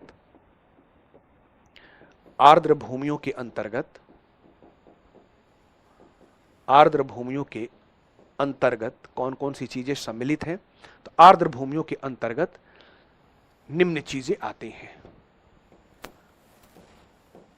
निम्न को शामिल किया जाता है या शामिल किया गया है। निम्न को शामिल किया जाता है। कौन कौन सी चीजें शामिल की जाती हैं? तो यहां पर है झीलें, तालाब, नदियां, अनूप, वही दलदल, लैगून, कयाल। आपको बता रखा है लैगून क्या होता है। तटवर्ती क्षेत्रों में जो झील पाई जाती है उसको हम लैगून कहते हैं, ठीक है ना। तो इस तरह से झीलें, तालाब, नदियां, अनूप, लैगून या कयाल जो होते हैं, ये सब क्या होते हैं? आर्द्र भूमियों के अंतर्गत आते हैं। ये सब आर्द्र भूमियां हैं, ओके ना। तो ये सब आर्द्र भूमियां हैं। तो आर्द्र भूमियां मतलब वैसे क्षेत्र जो लैगून है, कयाल है, झीलें हैं, ये सब आर्द्र भूमियों के अंतर्गत आते हैं। तो आर्द्र भूमियां हमने बताया। अब यहां पर एनसीईआरटी की लाइन लिखी हुई है कि भारत में आर्द्र भूमियों को 8 वर्गों में रखा गया। इसको आपको रटना पड़ेगा, याद करना पड़ेगा, क्योंकि एनसीईआरटी की लाइन है। भारत में आर्द्र भूमियों को 8 वर्गों में रखा गया है, जैसे दक्कन पठार के जलाशय एवं भारत के दक्षिण पश्चिम भाग के लैगून व अन्य आर्द्र भूमियां, ठीक है। इसमें ज्यादा कुछ नहीं है, बस इसको, ये जो मैं अभी लिखा हुआ, ये एनसीईआरटी के सीधे एनसीईआरटी की लाइन है। ये इसको आप लोग 1-2 बार पढ़ लीजिए। इसको रटना तो नहीं है, बट समझ लेना है कि किस जगह की बात हो रही है, ठीक है ना। थोड़ा सा मैं इसको समझाने का प्रयास करता हूं। देखिए, हमने आपको बताया कि आर्द्र भूमियां क्या है, समझिए इसको ध्यान से। आर्द्र भूमियां क्या है? तो वो क्षेत्र होते हैं जहां पर जल का जमाव होता है, चाहे वो झील हो सकती है, नदी हो सकती है, तालाब हो सकता है, तट के आसपास जो लैगून होते हैं, कयाल होते हैं, ये सब आर्द्र भूमियां हैं। जैसे चिल्का झील आर्द्र भूमि है भारत की। अब ये जो आर्द्र भूमियां हैं, इनको रामसर अधिवेशन के तहत इनको चिन्हित किया जाता है। भारत में वर्तमान में 89 मतलब रामसर साइट्स हैं। रामसर साइट का मतलब आर्द्र भूमियां, ठीक है ना। भारत में 89 इस समय वर्तमान में।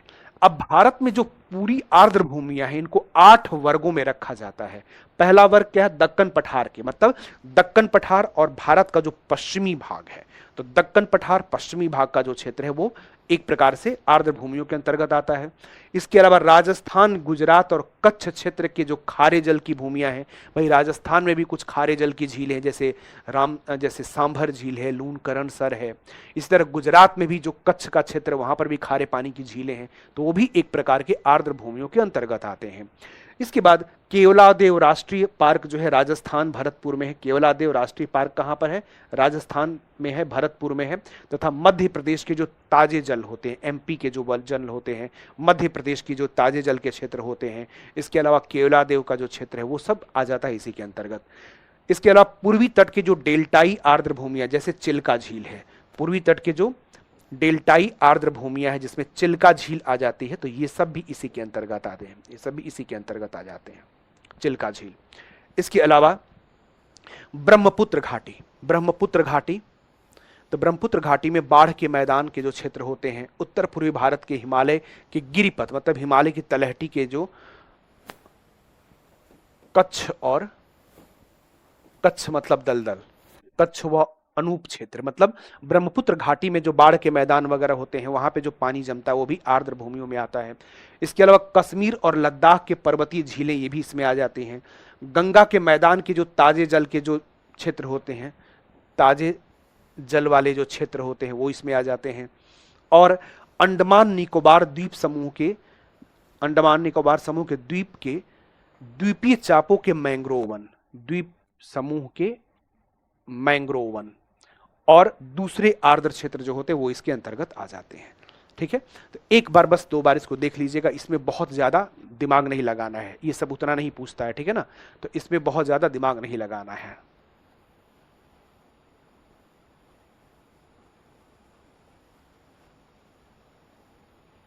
ठीक है, चलिए, तो यहां पर हमने समझा कि अंडमान निकोबार द्वीप समूह के जो द्वीप है इसमें जो मैंग्रोव जो वन है, जो किनारे पर जो मैंग्रोव क्षेत्र आते हैं वो सब भी इसी के अंतर्गत आ जाते हैं, किसमें? आर्द्र भूमि में। तो भारत में 8 वर्गों में बांटा गया है। कौन कौन सा क्षेत्र? यहाँ पे एनसीईआरटी के सीधे सीधे लाइन, इसमें कुछ भी मेरा नहीं है, सीधे एनसीईआरटी की लाइन यहाँ पे लिखी गई है हूबहू।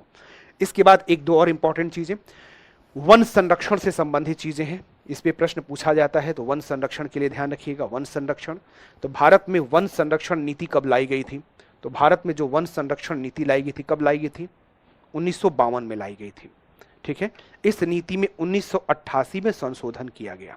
पूछा जाता है हमारे भारत में वन संरक्षण नीति कब लाई गई थी? तो 1952 में लाई गई थी, 1952 में लाई गई थी। और इसके बाद 1988 में इसको संशोधित किया गया था, 1988 इसको संशोधित किया गया था। ओके, 1988 में इसको संशोधित किया गया था। उद्देश्य क्या है? उद्देश्य है कि देश में 33% भाग पर वन लगाना, 33% भाग पर वन लगाना। इस नीति का उद्देश्य क्या है? 33% भाग पर वन को लगाया जाए, ये इसका उद्देश्य है। ठीक है ना, इसका उद्देश्य है भारत में 33% भाग पे वन लगाना। बाकी जो चीजें हैं वो इतना महत्वपूर्ण नहीं है, एक बार आप देख लीजिएगा, इसमें उतना महत्वपूर्ण नहीं, इस पे प्रश्न कम बनेगा। फिर भी ये एनसीईआरटी में दिया गया इसलिए इस चीज को हमने डाल दिया है, लेकिन इसमें प्रश्न कम बनेंगे, प्रश्न की संभावना ज्यादा नहीं रहती है। ठीक है, तो ये जो हमारा टॉपिक चल रहा था जो वनस्पतियों से संबंधित था, ये यहाँ पे कंप्लीट हो जाता है। ठीक है, इसको आप सीधे सीधे बस जेरोक्स कराना है, जेरोक्स करा लीजिएगा, नोट करना चाहे नोट कर लीजिएगा। नोट भी करते हैं तो इसको नोट करने की जरूरत नहीं है, इसको ऐसे ही पीडीएफ में रहने देना है। ठीक है ना, ये सब जो है इसमें सीधे नहीं, एक बार पढ़ लेना है बस, ज्यादा इसके चक्कर में नहीं पढ़ना है। बस ये चूंकि एनसीईआरटी का है और जानना चाहिए आपको, एक बार इसके लिए डाल दिया गया, बट प्रश्न की संभावना बहुत कम है, इसलिए आप इसको रटने की कोशिश ज्यादा मत करिएगा। ठीक है, तो वनस्पतियां कहाँ पे कैसी पाई जाती है हमने बता दिया है, और ये जो वनस्पतियों का क्षेत्र है इसको आप लोग तैयार करिए, नोट करना चाहे आप इसका जेरोक्स करा लीजिए। ठीक है, कुछ लोग कह रहे हैं कि इस तरह से मत पढ़ाइए, उस तरह से मत पढ़ाइए। देखिए, दोनों समस्याएं हैं मेरे सामने, मेरे सामने समस्याएं जो होती हैं कई तरह की हैं और उसका समाधान मुझे कई बार मिलता नहीं है। ठीक है, कहा गया है मुंडे मुंडे मतिर्भिन्ना, एक श्लोक है संस्कृत में, मुंडे मुंडे मतिर्भिन्ना। और निश्चित रूप से आप इतने सारे लोग होते हैं, उनको संतुष्ट करना बड़ा कठिन हो जाता है, बहुत कठिन हो जाता है। कुछ लोगों को जल्दी चाहिए, कुछ लोगों को देरी, कुछ लोग को आराम से चाहिए। अब बताइए मैं किसको संतुष्ट करूं?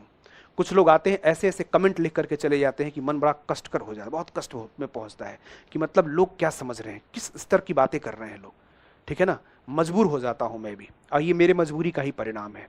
ठीक है, इसमें कुछ नहीं है, ये जो नोट्स है ये मेरे ऑफलाइन का ही नोट्स है, जो मैंने ऑफलाइन में बनवाया है हूबहू वही नोट्स है, उसको मैंने टाइप करा दिया कि आप लोगों को नोटिंग में या आप लोगों को जेरोक्स कराने में कोई मुश्किल ना आए। ठीक है, आप सीधे सीधे इसको जेरोक्स करा लीजिए, और कुछ चीज़ों को मैं ऐसे ही पढ़ाऊंगा, ये मैं बता देता हूँ, क्योंकि मैं भी एक व्यक्ति हूँ, इंसान हूँ, अपनी तरफ से बेहतर करने की कोशिश करता हूँ, लेकिन आप ही लोगों के बीच से कुछ लोग इस तरह से पेश आते हैं जो कि बहुत बहुत ही ज़्यादा कष्टकर होता है। मन को कष्ट भी पहुंचता है उनकी बातों से। उनको पता नहीं पढ़ाई का मतलब क्या समझ में आता है, पढ़ाई किसको कहते हैं वो लोग समझ नहीं पाते हैं। ठीक है ना? हमें नहीं समझ में आता है पढ़ाई को लोग समझते क्या है पढ़ाई का मतलब उनके नज़रिए में। ठीक है? और उसके बाद उनके जो कमेंट्स होते हैं, अगर आप भी देखोगे ना तो आपका भी नज़रिया बदल जाएगा। इसीलिए ठीक है, कोई बात नहीं, इस तरह पढ़िए, आराम से पढ़ा रहा हूँ, जल्दीबाजी नहीं होगी, बस थोड़ा सा समय की बचत हो जाएगी और कुछ नहीं है। कुछ टॉपिक को ऐसे ही चलाऊंगा मैं, अब इसमें कोई समाधान नहीं है इसका। ठीक है? हाँ, मुझे पता है कि सब लोग ऐसा नहीं करते हैं, लेकिन कुछ लोग इस तरह की जो चीजें हैं जो कर रहे हैं वो बहुत ज्यादा निंदनीय है। ठीक है, चलिए। अब इसके बाद यहां तक की जो चीज हमने समझाई आपको, हमारे वनस्पतियों का टॉपिक था। वनस्पतियों के बाद अब हम लोग बात करेंगे यहां पर मृदाओं की। मृदाओं की बात करेंगे, भारत में कहां पर कैसी मृदा पाई जाती है, और मृदा के बाद हम बात करेंगे नदियों की। ठीक है, तो चलिए शुरू करते हैं। भारत की मृदाएं। भारत की मृदाएं, सॉइल्स ऑफ इंडिया।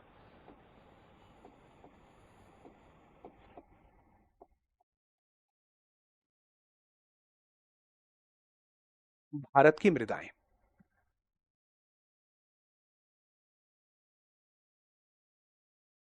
भारत की जो मृदाएं हैं उनको हम लोग सबसे पहले एक मैप के माध्यम से समझेंगे, एक यहां पर डायग्राम के माध्यम से समझेंगे, और उसके बाद तब मैं इसका डिटेल करूंगा, इसको डिटेल में समझाने का प्रयास करूंगा।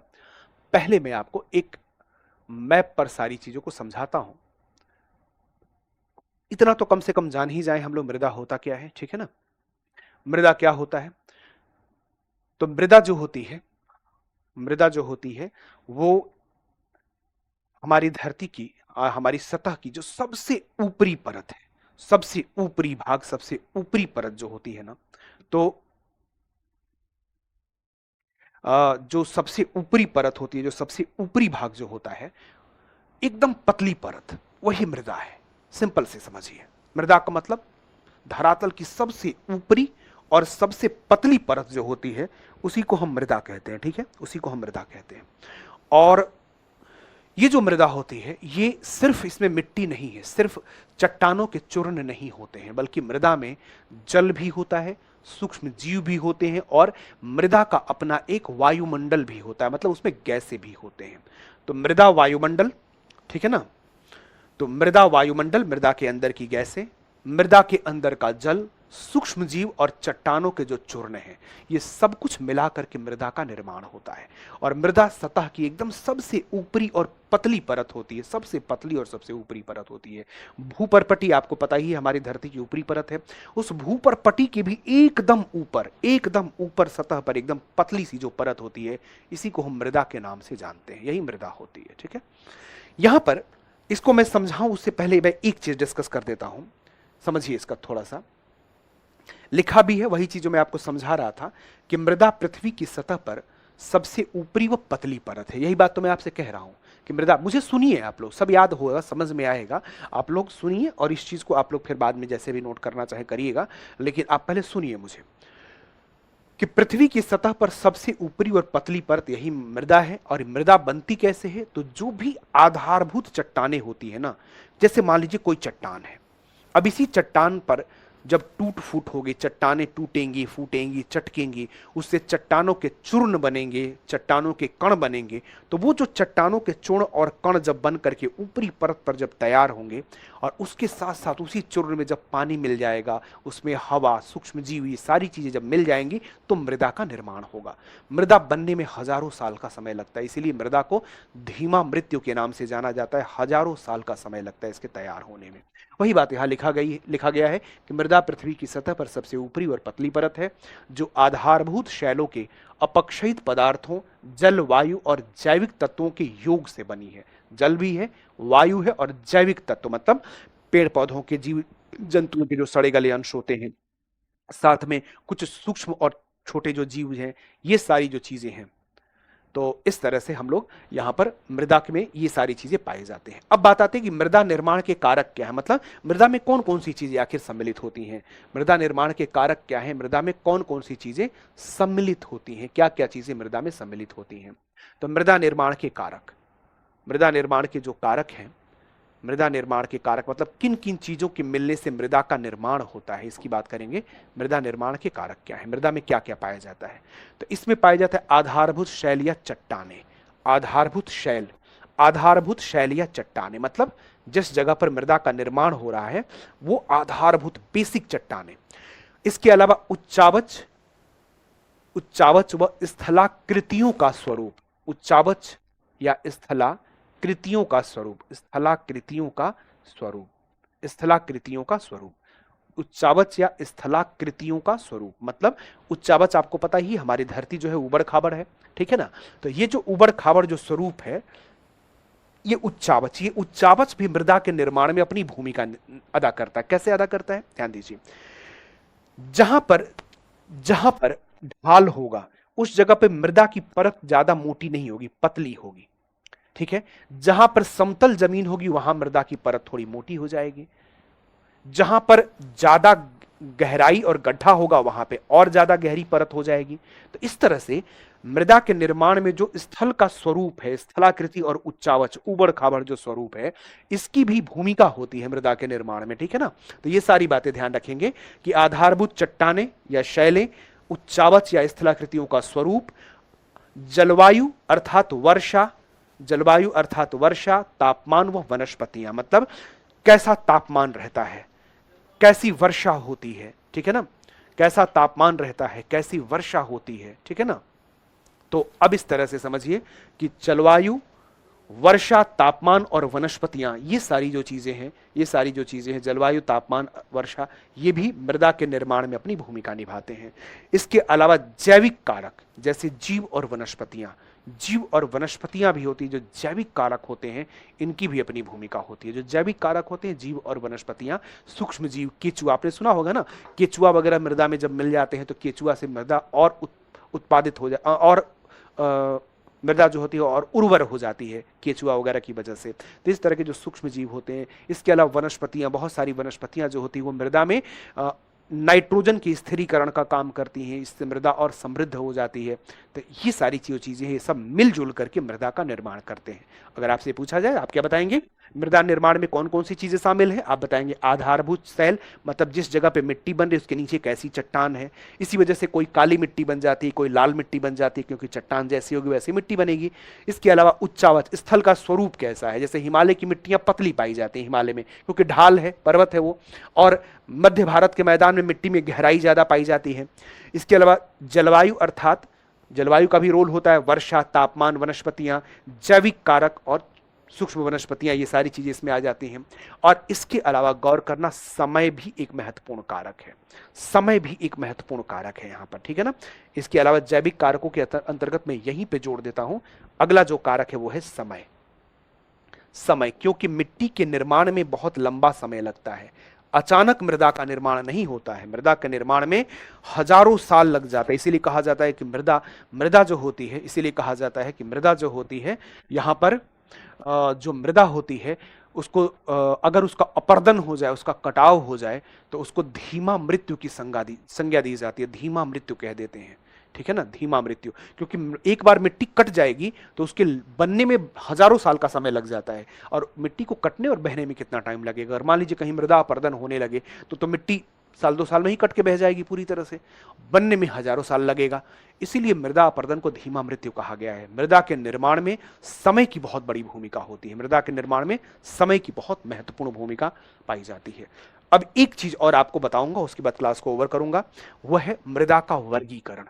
मृदा का वर्गीकरण, मृदा को कितने वर्गों में बांटा जाता है, ठीक है, समझिए। मृदा का वर्गीकरण अर्थात मृदा को कितने वर्गों में बांटा जाता है। देखिए, मृदा का वर्गीकरण 2 दृष्टिकोणों से किया जाता है। एक, मृदा का जो निर्माण हुआ है उस निर्माण का प्रोसेस क्या है, उसकी प्रक्रिया क्या है, मृदा बनी कैसे है, ठीक है ना। तो इस तरह से मृदा की प्रक्रिया और मृदा का जो निर्माण होता है, निर्माण का जो प्रोसेस होता है, उस आधार पर हम मृदा को वर्गीकृत करते हैं। और दूसरा जो प्रोसेस होता है वो होता है ICAR के अकॉर्डिंग, मतलब मृदा का वर्गीकरण ICAR, Indian council of agriculture research, Indian council of agriculture research ने भी भारत की मिट्टियों को कुछ वर्गों में बांटा है। तो यहां पर मृदा का वर्गीकरण दो दृष्टिकोण से किया जाता है, एक उसके बनने की प्रक्रिया के आधार पर और दूसरा आईसीएआर का जो वर्गीकरण है। तो हमें आईसीएआर का वर्गीकरण ही डिटेल में पढ़ना होता है, ठीक है।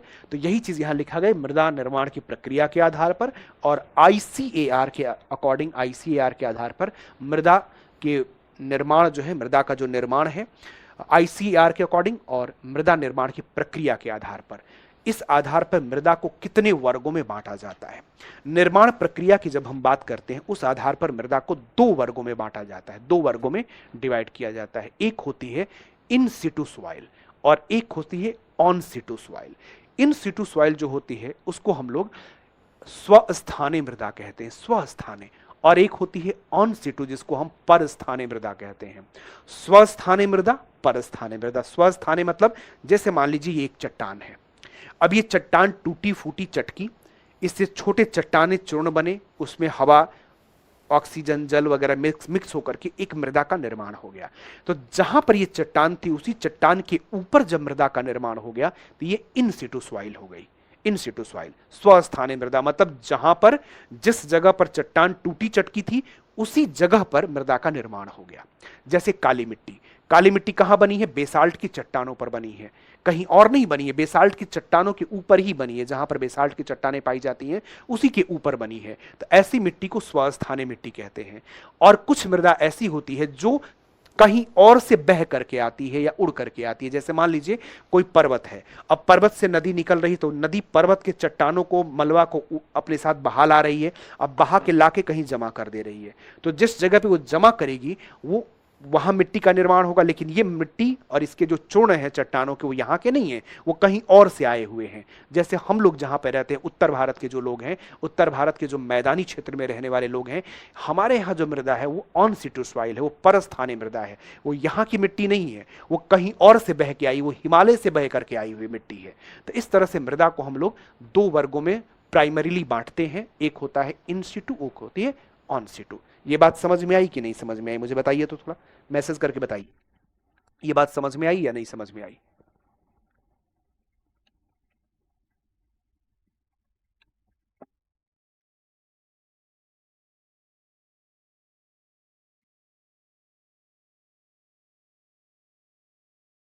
ठीक है,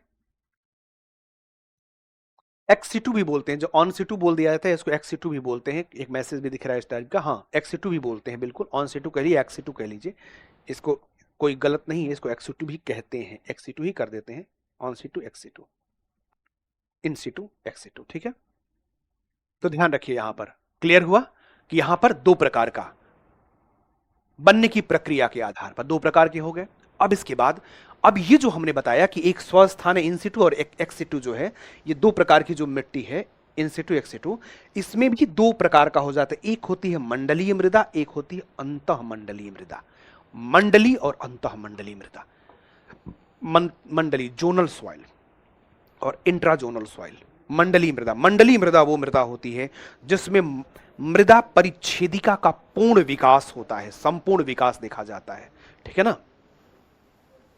मृदा परिच्छेदिका का पूर्ण विकास हो जाता है, मूल मृदा परिच्छेदिका का संपूर्ण विकास जिसमें देखा जाता है, ठीक है। तो वो क्या हो जाती है? मंडलीय मृदा हो जाती है, जिसमें मृदा परिच्छेदिका, मृदा परिच्छेदिका क्या हो जाता है? जैसे मान लीजिए एक तरह से मिट्टी है तो उसमें सबसे नीचे कंकड़ चट्टान पाया जाएगा, आधारभूत चट्टान पाई जाएगी, इस चट्टान के ऊपर यहां पर कंकड़ आदि पाए जाएंगे, कंकड़ पाए जाएंगे, इसके ऊपर कंकड़ और कुछ पोषक तत्व आदि पाए जाएंगे, पोषक तत्व और चट्टान के जो चूर्ण होंगे, चट्टान चूर्ण, ठीक है ना। तो इस तरह की मिट्टी होती है जिसमें ये तीन स्तर दिखाई दे, ठीक है ना। नीचे चट्टान दिखाई दे, ऊपर कंकड़ और उसके ऊपर सूक्ष्म कण और साथ में पोषक तत्व मिले हुए हों, तो इसको मृदा परिच्छेदिका कहा जाता है, सॉइल प्रोफाइल बोलते हैं, मृदा परिच्छेदिका, ठीक है।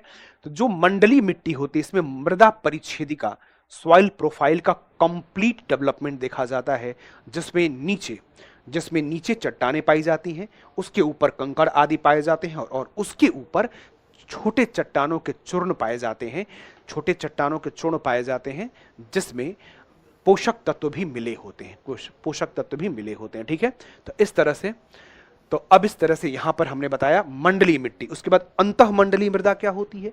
अंतःमंडलीय मृदा जो होती है, अंतःमंडलीय मृदा जो कि कुछ परिवर्तित मिट्टी हो जाती है। ठीक है, परिवर्तित हो जाए, मृदा परिच्छेदिका का विकास इसमें क्लियर नहीं हो पाता है। तो इस तरह से, और जो अमंडलीय मिट्टी होती है, जो परस्थाने होती है, इसे अमंडलीय, अजोनल सॉइल भी कहते हैं। मतलब ऐसी मिट्टी में मृदा परिच्छेदिका का विकास बिल्कुल नहीं हुआ है। मृदा परिच्छेदिका का विकास जिसमें नहीं दिखाई देता, नहीं पाया जाता है, वो एजोनल सॉइल, एजोनल सॉइल होती है। इसमें मृदा परिच्छेदिका एक ही, नीचे से लेकर ऊपर तक एक ही जैसी मिट्टी पाई जाती है। जैसे आप हम लोग उत्तर भारत में रहते हैं, उत्तर प्रदेश, बिहार, आप लोग मिट्टी को कभी खोदिएगा, आप गहराई तक चले जाएंगे, एक ही जैसी मिट्टी मिलेगी।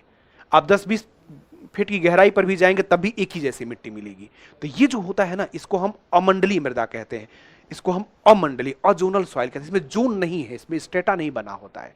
लेकिन आप दक्षिण भारत में जाएंगे, जैसे आप लाल मिट्टी को खोदिए, तो लाल मिट्टी को अगर आप खोदेंगे तो ऊपर सूक्ष्म महीन कण मिलेंगे, उसके नीचे कंकड़ मिलेगा, और उसके नीचे भी अगर आप जाएंगे तो चट्टानें मिलेंगी। तो वहां पर आपको स्पष्ट मृदा की परिच्छेदिका का विकास देखने को मिलेगा।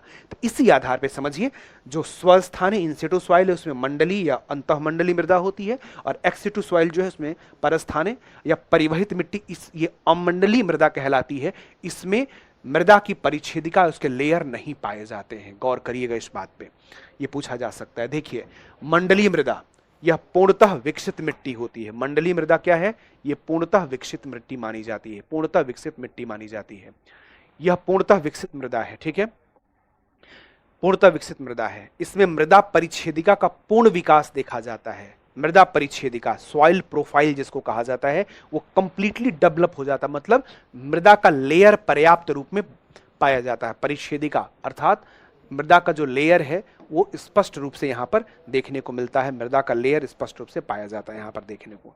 मृदा परिच्छेदिका जिसको कहा जाता है, यहां पर स्पष्ट रूप से डेवलप हो जाता है मृदा परिच्छेदिका। मृदा परिच्छेदिका में क्या हो जाएगा, इस तरह से, जैसे मान लीजिए कोई भी मिट्टी है, कोई भी मृदा है, तो इसमें नीचे क्या पाया जाएगा? चट्टानें पाई जाएंगी। नीचे चट्टानें पाई जाएंगी, चट्टानें पाई जाएंगी। उसके ऊपर कंकड़ पाए जाएंगे, मृदा के कंकड़ पाए जाएंगे, और उसके ऊपर क्या पाया जाएगा? पोषक तत्व पाए जाएंगे। जल और पोषक तत्व यहां पर पाए जाएंगे। ठीक है ना, जल और पोषक तत्व पाए जाते हैं। तो इस तरह से मृदा की अपने स्तर होते हैं। ठीक है ना, तो ये मृदा परिच्छेदिका होती है। ऐसा विकास देखने को मिलता है। तो ऐसी मिट्टी को हम पूर्णतः विकसित मृदा मानते हैं। ये पूरी तरह से डेवलप सॉइल होती है। इसके उदाहरण क्या है? बड़ा इंपॉर्टेंट पॉइंट है, लाल और लैटराइट मिट्टी। लाल और मिट्टी और लैटराइट मिट्टी जो होती है, ये मंडलीय मृदा की कैटेगरी में आती है। पूर्णतः विकसित मृदा मानी जाती है, पूर्णतः विकसित मृदा मानी जाती है। गौर करिएगा इस चीज को। अब इसके बाद मंडलीय, अंतःमंडलीय मिट्टी क्या होती है? जो अंतःमंडलीय मृदा है, इस पर गौर करेंगे। अंतःमंडलीय मृदा क्या होती है? इसके निर्माण में, अंतःमंडलीय मृदा, इसके निर्माण में आधारभूत शैलों के साथ अपवाह तंत्र का भी प्रभाव पड़ता है। ठीक है, मतलब ये ऐसी मिट्टी होती है, इसमें चट्टानों का तो प्रभाव है ही, जो जल का जो अपवाह हो रहा है, जल जो वहां से बह रहा है, पानी जमा हो रहा है कि बह रहा है, इसका भी अपना महत्व होता है। ठीक है ना, पानी जो बह रहा है या जल इकट्ठा हो जा रहा है कि जमा हो जा रहा है, इसका भी महत्व होता है मिट्टी के निर्माण में। इसको हम अंतःमंडलीय मृदा कहते हैं। ठीक है, तो गौर करेंगे इस पे। अंतःमंडलीय मृदा की क्या विशेषता होती है? तो इसमें आधारभूत शैलों के साथ अपवाह तंत्र का भी प्रभाव देखने को मिलता है। अपवाह तंत्र का भी प्रभाव देखने को मिलता है। आधारभूत शैलों के साथ अपवाह तंत्र का भी प्रभाव देखने को मिलता है। ठीक है, इसके उदाहरण क्या हो सकते हैं? गौर करिए, काली मिट्टी इसका एग्जाम्पल है, बेस्ट एग्जाम्पल। लवणीय और क्षारीय मिट्टी भी इसका उदाहरण है। पीटमय मृदा, जहां पर पानी लगता है वहां पर पीटमय मृदा विकसित होती है। पीटमय मृदा, जहां पे जल जमाव हो जाता है ना, वहां पे काले रंग की मिट्टी बन जाती है, इसको पीटमय मिट्टी कहते हैं। आगे बताऊंगा इसके बारे में। और वन और पर्वतीय मिट्टी, वन और पर्वतीय मिट्टी। ठीक है, तो ध्यान दीजिए कि ये जो मिट्टी होती है अंतःमंडलीय मृदा, इसमें काली मिट्टी आती है, लवणीय और क्षारीय मिट्टी, नमकीन मिट्टी, और पीटमय मृदा, वन, पर्वतीय, इस सब में, इस सारी मिट्टियों में आपको अपवाह की भी, मतलब पानी के बहने या लगने की भी अपने उसका भी प्रभाव देखा जाता है, क्योंकि गौर करना, ये जो पीठमय मिट्टी होती है ना, पीठमय मृदा, वो वहीं लगेगी जहां पानी जमा होगा। पर्वतीय मिट्टी मोटी नहीं होती, क्यों? क्योंकि पानी के साथ बह करके वो पतली हो जाती है। तो इस तरह की जो मिट्टियां होती है ये अंतःमंडलीय मृदा की कैटेगरी में पाई जाती हैं। अब इनमें एक चीज ध्यान रखना है, कैल्शियम का अंश भी इसमें पाया जाता है। इस मिट्टी में थोड़ा कैल्शियम का अंश देखने को मिलता है। और इसके बाद लास्ट में आपको बताऊंगा, यहां पर ये लास्ट लाइन है यहां पर, वो है अमंडलीय मृदा। अमंडलीय मृदा, अमंडलीय एजोनल सॉइल। गौर करना, आपको थोड़ा आश्चर्य भी होगा इस लाइन को देख करके, इस लाइन को देख के आश्चर्य होगा कि यह अमंडलीय मृदा एक अपरिपक्व मृदा है। क्यों है? क्योंकि इसमें मृदा संस्तरों का पूर्ण विकास नहीं देखा जाता है। जो मृदा संस्तर बता रहा हूं उसका पूर्ण विकास नहीं देखा जाता है। नीचे से ऊपर एक ही प्रकार का नीचे से लेकर ऊपर तक एक ही प्रकार की मृदा पाई जाती है। अब इसमें कौन कौन सी मिट्टी है? जलोढ़ मिट्टी और मरुस्थली मृदा। आप सोचो, अगर मैं आपसे कहूं कि जलोढ़ मिट्टी जो होती है, या जलोढ़ मृदा जो है, ये एक अपरिपक्व मृदा है, आप भरोसा करेंगे इस बात पे? कभी आप भरोसा करेंगे इस चीज पर कि जलोढ़ मृदा जो है, जलोढ़ मिट्टी जो है, ये जलोढ़ मिट्टी जो होती है ये अपरिपक्व मृदा है? इस पे भरोसा करेंगे आप कि जलोढ़ मिट्टी अपरिपक्व मिट्टी है? बिल्कुल सही बात है। जलोढ़ मिट्टी जो इतनी उपजाऊ मिट्टी होती है, इतनी अच्छी मिट्टी मानी जाती है, वो एक अपरिपक्व मिट्टी होती है। अगर कभी पूछा जाए कि इनमें से कौन सी अपरिपक्व मिट्टी है और आपके सामने जलोढ़ मृदा का अगर ऑप्शन दे दिया जाए, आप उसको निश्चित रूप से आप जलोढ़ मिट्टी को नहीं चुनेंगे, ये मैं दावे के साथ कह सकता, क्योंकि सब लोग यही सोचेंगे कि जलोढ़ मिट्टी तो इतनी अच्छी मिट्टी है, इसमें तो बहुत अच्छा उपजाऊ, मतलब इसकी उपजाऊ शक्ति भी बहुत अच्छी होती है, अच्छी फसलें होती हैं इसमें, ये कैसे अपरिपक्व मिट्टी हो सकती है? लेकिन जलोढ़ मिट्टी अपरिपक्व मिट्टी होती है, क्योंकि उसमें मृदा परिच्छेदिका का पूर्ण विकास नहीं होता है, वो नीचे से ऊपर तक एक ही जैसी मिट्टी होती है। तो इसी वजह से यहाँ पे ध्यान रखिएगा इस चीज को। अब यहाँ पर इतनी बातें हमने आपको बताई, आज इतने पे ओवर करूंगा। बाकी ICAR के अकॉर्डिंग भारत की मिट्टियों को 8 वर्गों में बांटा गया है। अब ये जो 8 वर्ग हैं, इसको हम लोग कल डिस्कस करेंगे कि ये 8 वर्ग कौन कौन से हैं। ठीक है, चलिए, तो आज के सेशन में बस इतना ही। चलिए, बहुत बहुत धन्यवाद, बहुत बहुत शुक्रिया। इसी तरह से हम लोग कल बात करेंगे भारत की मृदा के बारे में। कल भारत की मृदा कहाँ कैसी मिट्टी पाई जाती है, उसकी क्या विशेषताएं हैं, सारी बातें कल डिस्कस करेंगे। पहले मैप पर ही समझाऊंगा, उसके बाद यही स्लाइड रहेगी और उसके बाद मैप पे सारी चीज़ों को समझाऊंगा। पहले मैप पे समझा दूंगा, आपको समझने में दिक्कत नहीं आएगी, इस तक तो मैं आश्वासन दिलाता हूँ। बस ये है कि लिखने का जो है उसका थोड़ा सा, लिखने की जगह पर ये स्लाइड रखूंगा मैं, बस ये है। बाकी सारी चीज़ें मैप पर ही बता दूंगा, A to Z हर चीज़ को मैप पर लिख करके बता दूंगा। बाकी जो होगा डिटेल जो होगा वो इस तरह से रहेगा। कल मिलते हैं फिर से, ठीक है? Thank you so much.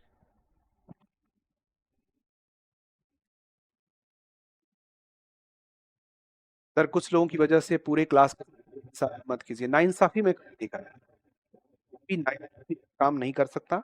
किसी के विचार के लिए, किसी की सोच के लिए, किसी के क्या बोल सकते हैं, मानसिकता के लिए मैं किसी के साथ नाइंसाफी करूं, ऐसा हो नहीं सकता है। ठीक है, इस तरह से कोई आपकी हानि नहीं है, मुझे पता है कि इसमें आपका कोई नुकसान नहीं है।